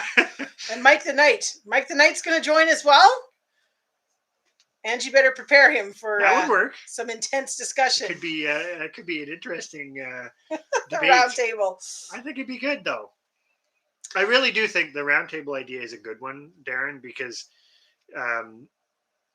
there's so much you could talk about. Like this conversation, we've bounced all over the place, but to actually take a few topics and look at them in more detail, I think it's a great idea. What's the topic again? Angie will prep them. You better discuss with them. I have no idea. It was manscaping and finite resources, so I'm not sure exactly how those go hand in hand. Well, they don't at all. They're two separate topics. I know, but they're going to get melded into the same conversation, which is just going to be so wrong. So wrong. Oh, that's funny. Oh. Oh, that's too funny. Oh boy. Going back to honey badgers, we are peasants. We don't belong at the round table. Well, I know what you're saying, but you do, because it's all the same thing. Yeah, we're all peasants, really. Well, that is that's our roles, and that's fine. There's absolutely nothing wrong with that, because it's like living within your means and stuff too. It's just funny because I could just imagine. It's like being a fly on the wall. You can just see somebody on the other end, just like cracking up with what's going on. Mike the Knight says, "Kiss the ground." There you go. Well, and that fits into. It's a round table, but it's not a higher class round table. Hence why it's the statement "kiss the ground," because you're keeping it real on the ground. Oh my gosh, you just said keeping it real. Oh, that's too funny. I dig it. No, that's below the ground. Oh, that's below the ground. Okay. Oh boy. Oh, that's too funny. I'm looking forward to this. I have to say. So yeah, you're joining Darren and Mike at 8:00. Is it 8:00? I think that's usually what you guys go on. Yeah. What do we got there? Oh, good. So Northumberland Acres and Eldan have sorted it out. Awesome. That's excellent. And see, that's another thing that's great about building. I don't know. It's the other thing that's great about it is you're networking, and building a community of like-minded people. Yeah, I think that's you hear it all the time from lots of people on lots of channels, but it really isn't. It's important. Even if, like you say, even if you not influence, not change, just the wrong word, but even if what you're doing, I'm going to say influence, wrong word, but influences two people in your life to do something different. Sorry, I'm reading. Angie says we should do a live while you guys are doing that, discussing your life. That would actually be kind of funny. Oh. Or you flip flop it. Yeah. You do them on alternate weeks. Yeah, well, that's just it. Then you're not doing it all because everybody can do them on their channel. So you just have to do it through StreamYard. But yeah, I think that works. Eight on. Sorry, Thursday? I interrupted you by giggling at Angie's comment. But what you were saying was very valid, and it's one of the things I think that Chris. I mean, if you were a fly on the wall in this house, sometimes you'd hear the discussion of. That almost getting down that you're not making enough of a difference. I think that's something that comes up often is that you're fighting a losing battle because you can't make a difference. And in a way, as an individual, you are always fighting a losing battle because you can overcome some obstacles, but you can't make the kind of change that is required. Yeah. But the one thing that we always kind of said, or that I keep saying is, but even with our channel, I mean, if you can reach 10 people in your entire life and change their lives, that's a difference. It's 10 people that you wouldn't have reached just sitting at home. I mean, that's the one thing that I think is amazing about YouTube is, no offense to anybody, but we wouldn't have met any of you. We wouldn't know, and we've made some great connections. We've met people for, in person. We've, exchanged goods. We've done a lot of, otherwise we never would have found everybody. Exactly. Each other, yeah, exactly. I mean, in our inner circle of actual, like, face-to-face people, very few understand and do what we do. Mm-hmm. That's, You mean like real life? Yes. Yeah. Real life. This is still real life. These people are still real. They're not imaginary. But you mean like friends that you've known from high school? Yeah, exactly. Yeah. People that they aren't doing it. Yeah. Oh, Angie, we should have a competition. See who could get more viewers, the girls' night or the boys' night. I'm just kidding. We'll be supportive. Oh, that's too funny. Differences of people here come in contact with. Oh boy, we're all in the Matrix. No, I definitely agree. Sometimes the difference is the people you come in contact with and the land you're working with. Yeah, exactly. Yeah. I don't know. Sometimes, Kirsty, I do wonder. Imaginary friends. You actually say that all the time, though, about the Matrix thing. Well, it's likely not exactly the way the Matrix was, but there's definitely parallels. Yeah. Definitely parallels. Yeah. Whether we'd like to or not. What was the show on Netflix that the guy that we watch sometimes, the movie that he said parallels what's going on right now with, oh gosh, it was Canadian Prepper, and we watched a thing on him, and he featured a movie that was on Netflix, which we haven't watched yet, but I'm curious as to whether anybody else has. It's with Meryl Streep and Leonardo DiCaprio, and we haven't watched it yet, so no spoilers, kind of, although we kind of know what the gist of the story is. But anyways, he said it was very good and very parallels what's going on right now in North America. So I'm curious to watch that one. What the heck was it called? Looking Up? Something Up? Don't Look Up. Don't Look Up. That's what it was. Yeah. Yeah. Honey Badgers have put it in there. Thank you. We do have to watch that one. We want to watch that because he did say it was and I'm very curious, and it was a very star-studded cast. So curious if anybody else had actually watched that. Just because we were talking about Matrix, it made me think of that. So now we're doing manscaping, finite resources, and the Matrix. The Matrix is in like the parallel between the Matrix and life right now kind of Matrix.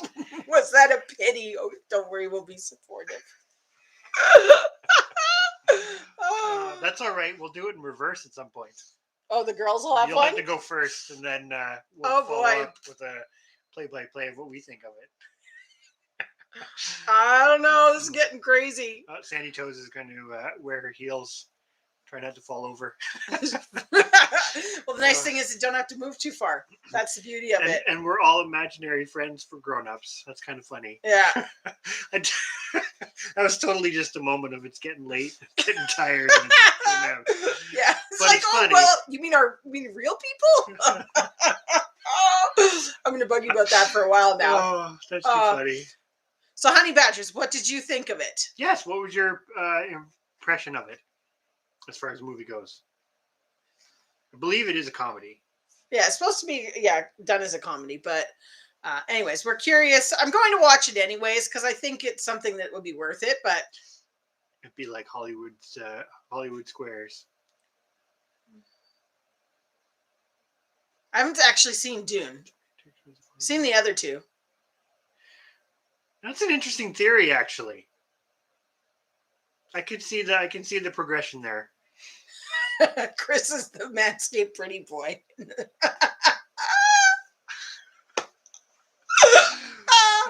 I think I'm looking pretty scruffy right now, so I guess you better clean it. You better clean up by Thursday.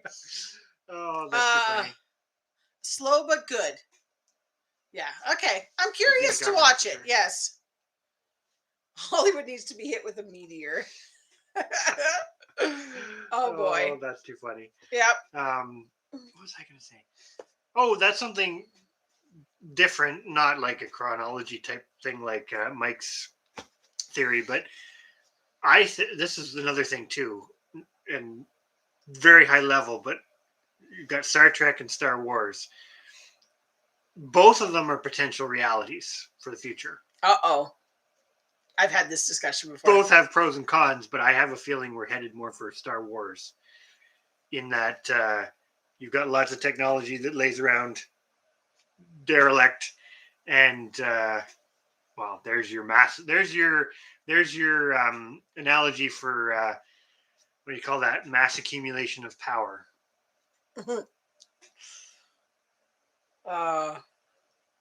Yeah. Sorry, Vincent should be in bed.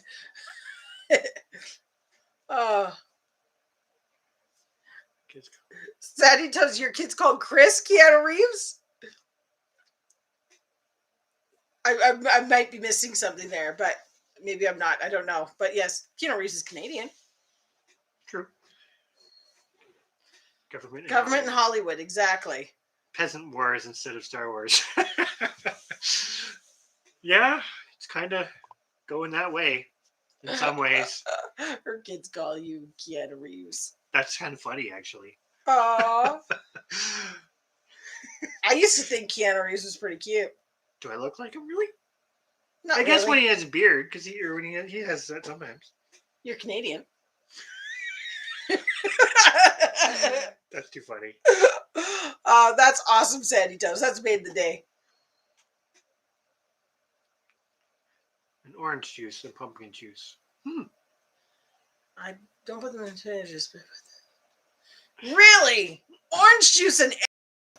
I mean, I guess you do it at breakfast, but... Yeah. My ex-mother-in-law used to do orange juice on her cereal. I suppose it just speeds it up.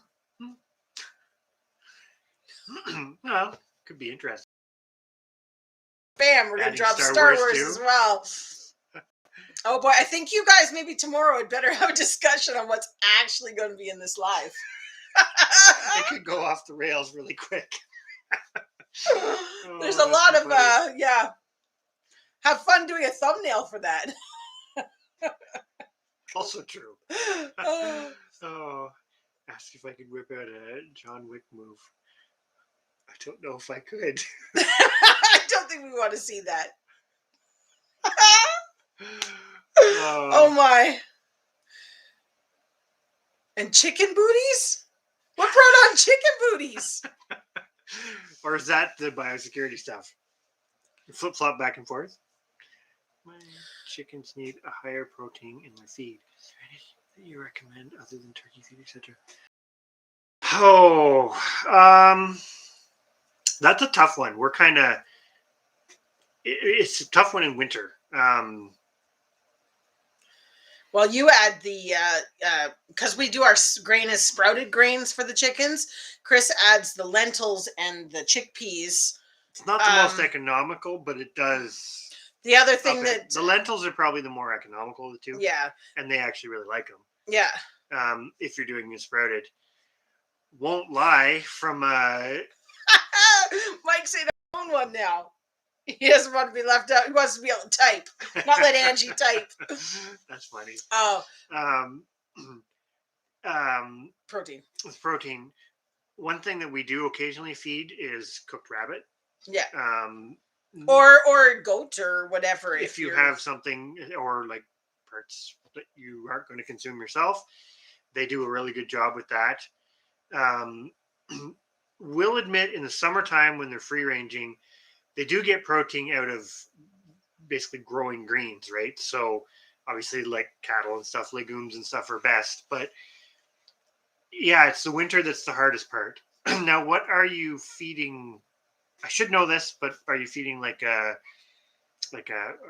premix growina pellet, or are you doing like a grain mix? I just can't remember.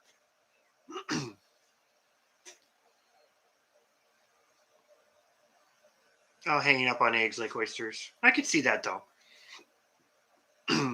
There's a lot of things though, because we talk about that with meat even. It's like you're kind of trained to cook poultry like really, really well. But it's like duck and goose. You don't actually want to cook it to that point. You want it cooked, but what are you talking about? Well, no, Dan was talking about have to hang up on eggs. Just right. Sorry, I thought you were down on Caitlin's one about the duck pellets, and I'm like, she's not feeding them duck and goose. But yeah, I definitely there's I'm sure some misconceptions, but common conventions born out of something, i.e. eating raw eggs from a commercial farm. You probably don't want to do that just because of the order of magnitude of scale. Mm-hmm. But don't feed it all. Yeah, I do know that's the golden grower that we buy. Well, for us, it's called the Purina Golden Grower is a higher protein. Hammermill, would that be better to do with the lentils? To be honest, we find that the sprouting works really well. Yeah. If you're not going to sprout them, the Hammermill would probably be the next. Like they like the lentils. It didn't take them very long to get on eating them. No, saying that we've never done it not sprouted, so I don't know what the reaction is to. You could definitely try it. I know you can if it's labor intensive, but you can cook common beans, but they have to be cooked. Yeah. Kind of like soybeans. You can't just feed them kind of raw. That's another option. The lentils might be the cheaper, might be the easier option.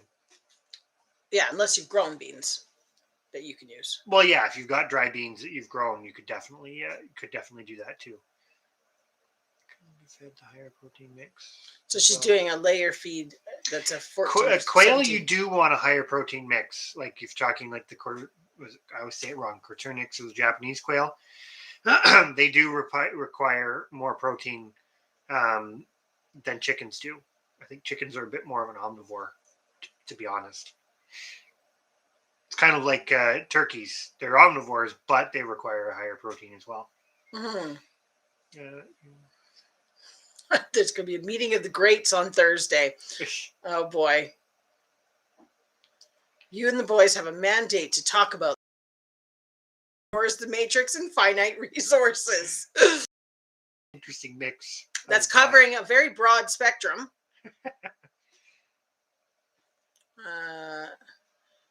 Northumberland Acres saying about the trying to sprout them. The sprouting them really does work. The chickpeas, sometimes they leave them, sometimes they love them. It depends but the on lentils chicken. always, yeah. The lentils they do like. The lentils always go. And as Chris said, the other thing we do is sometimes cooking rabbit meat for them, or but it's cooked. Or we just do that because it's easier to keep it. Yeah. Yeah. clean. Yeah, exactly. But that's something like sometimes we'll just chuck a rabbit in the whole rabbit into the oven, slow cook it, kind of soaked in water so that it's really kind of soft and easy to fall apart, and then you just kind of put a piece in with each hutch or coop. That's a great protein source for us.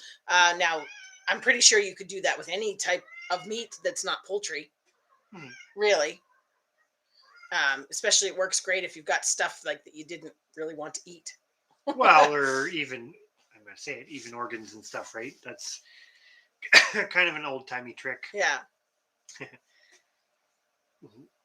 Get out the lightsabers. Star Wars one would be great. I'm not sure what we Where would. is our lightsaber?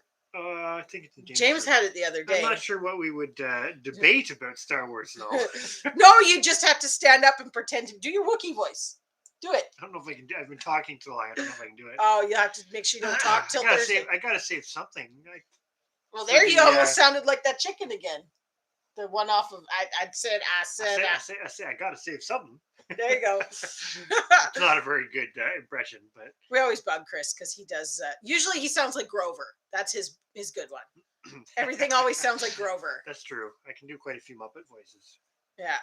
Running eggs for eggs, Benedict. Yeah, fully cooked for omelet. I like mine. Yeah, actually, I do like eggs Benedict though. So I guess yeah. Occasionally runny ones. Well, like a lot of things, it's all perception. I think Eldan was 100% right. Yeah. You can still have things that you just don't like, but you have to try it to know whether you like it or not. Anyways, hopefully that information was a little bit helpful. Caitlin's family farmstead. Yeah, it's kind of there's certainly ways to go about it without having to do the feed, but the because you're Ontario as well, so the golden Grower is the one brand that we do, which sells here. Yeah, Purina sells it, and we like it because the Golden Grower is not medicated. Yeah, unmedicated. It's a little more expensive, but we don't use it a lot.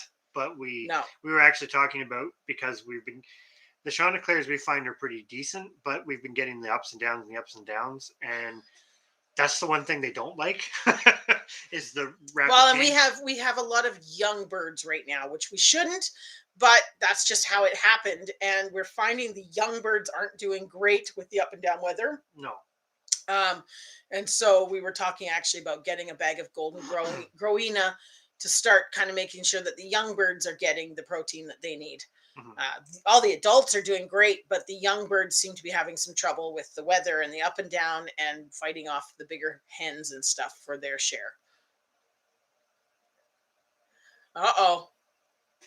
I'm not sure I missed part of the conversation here. The offer. He's on his knees. Uh-oh. We're getting into old historic talk now. Watch it be knighted with a lightsaber.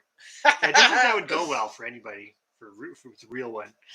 A certain threshold of pain, I can take it. Foghorn Leghorn. I do that to the kids all the time. It's like, I say. Yes, you do. I like that character.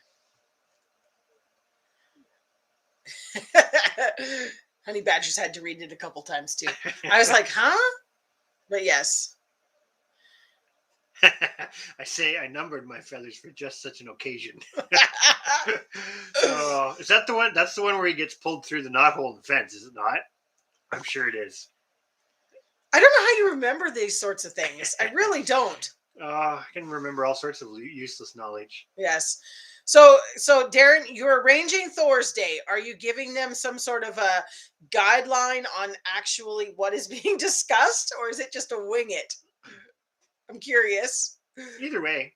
Winging it will be fine because you guys are all never run out of conversation. So I can talk a lot when you get me going. I'm quiet at first, but yeah, I'm curious on the horseradish too, Kersey, because we did, and we'll see what happens. I have a pretty good suspicion that the ones we got from you and planted in the raised bed are going to do amazing. Yeah, but the soil is so different. Because we really, because we had the learning curve with putting the one out in the food forest, which needs a lot of work now, we're learning, to become a food forest. But anyways, we put it out there and just to see what it was going to do, but we didn't want to run the risk of losing all the stuff that you'd sent, and we put that into much better conditions than the other ones are in. And unbelievable, just unbelievable. It spread, it grew Oh, it amazing. grew like mad, Like which was it, awesome. it will probably need to be split up and transplanted because it's not a big enough space for it all. But we weren't expecting it all to survive either. It'll probably be big enough as long as we harvest some of it. Hmm. I think over time. Yeah, yeah. Um, Caitlin. So another question: if you can get some non-GMO type stuff from your feed mill, what about field peas? I know where we are, we can't seem to get them. Nobody carries them, but I'm just thinking that's another option, right? Because Yes. field peas they usually add to, and there's another one, maple peas. I think it's maple peas and field peas. If your feed mill can get them, you can probably get them in a bigger volume than lentils. I'm totally just guessing there, but they'll do the same thing. They'll Yeah. give you a bit higher protein Our content. dilemma is we just can't buy the We've asked basically peas. all the local ones, and I think Nobody. they might be able to like special order it in, but yeah. Yeah. That or the other option is you could look at pigeon feed. It's a little different, but it would have them. Usually they're more expensive, but the pigeon mixes like for the racing pigeons and stuff. If you can't get field peas, or we use the lentils, they're just human grade ones. They're not super expensive, and it's not a huge portion of their diet. It's just options. I'm kind of like throwing things out there that might work. But see what your feed mill can get, because you might be able to get things that we can't. Mm-hmm. Yeah. Fighting for their shares. Yeah. Feed the ones that were left out. Yeah, that's very true. Well, we actually in the barn with our chickens, because a lot of the chickens are spread out in their own spaces, so those ones aren't too bad. But in the barn, we have a mix of ages. Exactly what, going back to the original conversation, what you're not supposed to do. We have a mix of ages in the barn. So we've got some older adults, some older young some ones, teenagers, and then some really young ones. Like we have there's our little ones that were born in November and December, and they're the ones, and we should just kick out the old ones and put them into hutches, which we have to do. But what we do kind of the same thing. You're basically hand feeding them in different parts of the barn, so that you don't get a concentration of them all fighting over it, because the bigger ones will just push the little ones out. Yeah. So yeah, it totally makes sense. It's kind of, there's an old saying that was the eye of the I'm going to totally mess this up, but it's like it's like the quality of the stock is all in the eye of the stockman, which is basically like those kind of observations make a big difference, right? Because it's not ever just as simple. And we say this with sheep, everything. You can have a herd, a flock, a group of animal, and you always have you do have just poor doers, but you also have ones that just need that extra whatever because they get pushed out, or putting another feeder in. We get this with the sheep a lot.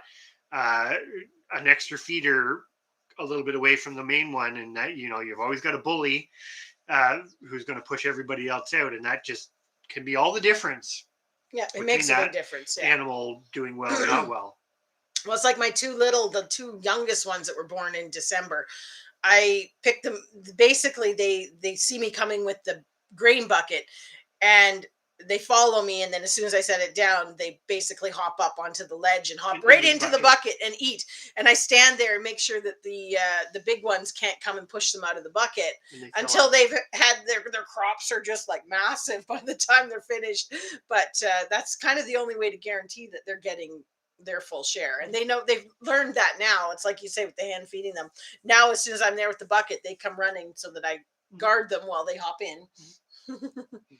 So Sandy Toast thinks we should wing it. We're doing finite resources, manscaping, hand shot first, and something else. Yeah, definitely look into it and let us know what you've kind of come up with, because I think the best case scenario is if your feed store can get something like the field peas or whatever, that's probably your best one, because it's probably going to be your most economical. Just that's that scale thing. But would you have to sprout those, or you just crush them up with everything? You could do both. Yeah. You could sprout them. or you could probably run them through the hammer mill as long as they're not too fine. I don't know. Like lentils are pretty small. Lentils they'll usually eat even if they're not sprouted. It's just they digest them better when they're sprouted. Mm. Field peas might be a bit big. You have to see what they say and kind of let us know how you get on with it. Finite resources is a very broad topic. Should allow for a great deal of conversation. I think so. And I think so. Is this going to be like a proper debate where you have a side, or is it just going to be like an open debate where you just kind of throwing the ideas and the conversation back and forth? I think you guys are going to be winging it. Probably. You still need to school me on some of those movies, Mr. Mike.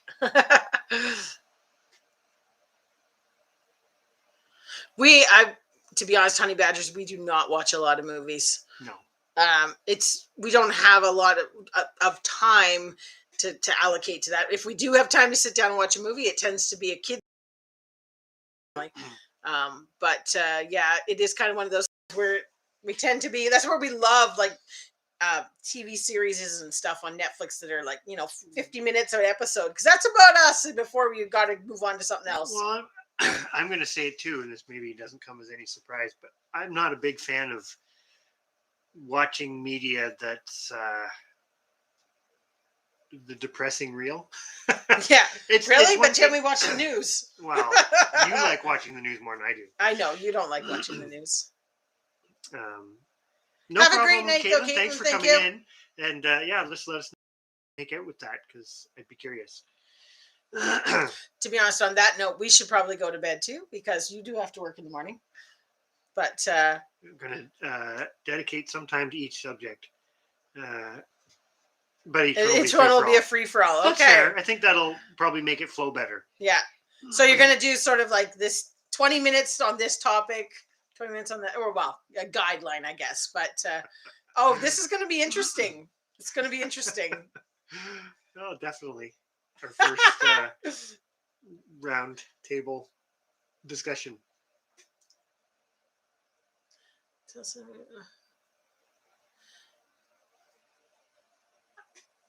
I can already tell said movies will be hard for me to watch.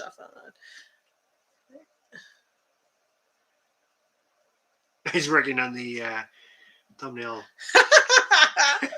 Invites will be sent. Well, soon. see, there you go. It's good that you stuck with us and stayed up, because now you have a plan. Yep, you've got oh boy, it's beginning of the change of the world. Well, I'm looking forward to it. I think it'll be probably quite entertaining. Well, that'll be the thing, finding the balance of the entertaining and the informative. Right? Because then, if you can find that, that's where I'm terrible, because I'm dry. I'm too focused, intense for people, but I lack the entertainment factor. I don't know. You have your moments. I think Darren will check you and make sure that you don't get too. He'll start the debate. Oh boy. Well, it'll be interesting. It'll be good. Yeah. It'll be good, because we have talked about it for a while. So I know it has been kind of an ongoing discussion that we said we're going to get organized. So I'm glad Darren is stepping up to the plate on the first one, giving us the push. Yeah, giving us the push, and then we'll have to come up with topics. And at least he's not not taking too many topics for one thingy. And whatever doesn't get discussed on this one just carries over to the next one. There you go. Well, hello, big time family farm. Hello. Glad you were able to watch. Hopefully you found it interesting. This is what we do. We jump all over the place. Yes. And it never ends up staying on topic. And it usually revolves around a centralized, it's kind of like homesteading, right? It's the centralized theme is you're kind of growing food and doing things that help you be self-sufficient, sustainable, feed yourself, etc. But it's a huge revolving door of things that you could be talking about. Exactly. So our lives are no different. But on that note, I think my voice is starting to drink. It's time I think it's to time wrap this one up. to wrap it up because it's just about 11 o'clock. And like you said, got to do real life tomorrow. Got to do real life. So we'll But definitely be talking to pretty much everybody here, I think, on Thursday. yes, And, everybody, Thursday, so Thor it's- Haven's channel. Stay, hit the reminder button when the note comes through. And we look forward to chit-chatting about whatever we get up to as a topic on that live. It'll be fun. It'll be fun. So real life's going to hurt tomorrow. Yeah, I think you might be feeling it tomorrow, Darren. Hopefully work will allow you to sleep in, maybe. No? But on that note, we're going to let you go to bed, Darren. We've managed to keep you up. Yes. Well past your bedtime. This is well past your bedtime, yes. Also, be sure in the morning to tell Bridget that she did a great job on her first video on the weaving, and I'm very much looking forward to tomorrow's video, because I think you said it was Monday, Wednesday, Friday. So have a great night. Goodbye, everybody. Oh, and it used to be Kim Pollard. Oh, okay. So excellent. Now we know. Okay, there you go. I better awesome. write that down because that was added right at the end. Perfect. Now we know. We'll talk to everybody later. Good night. Bye, guys.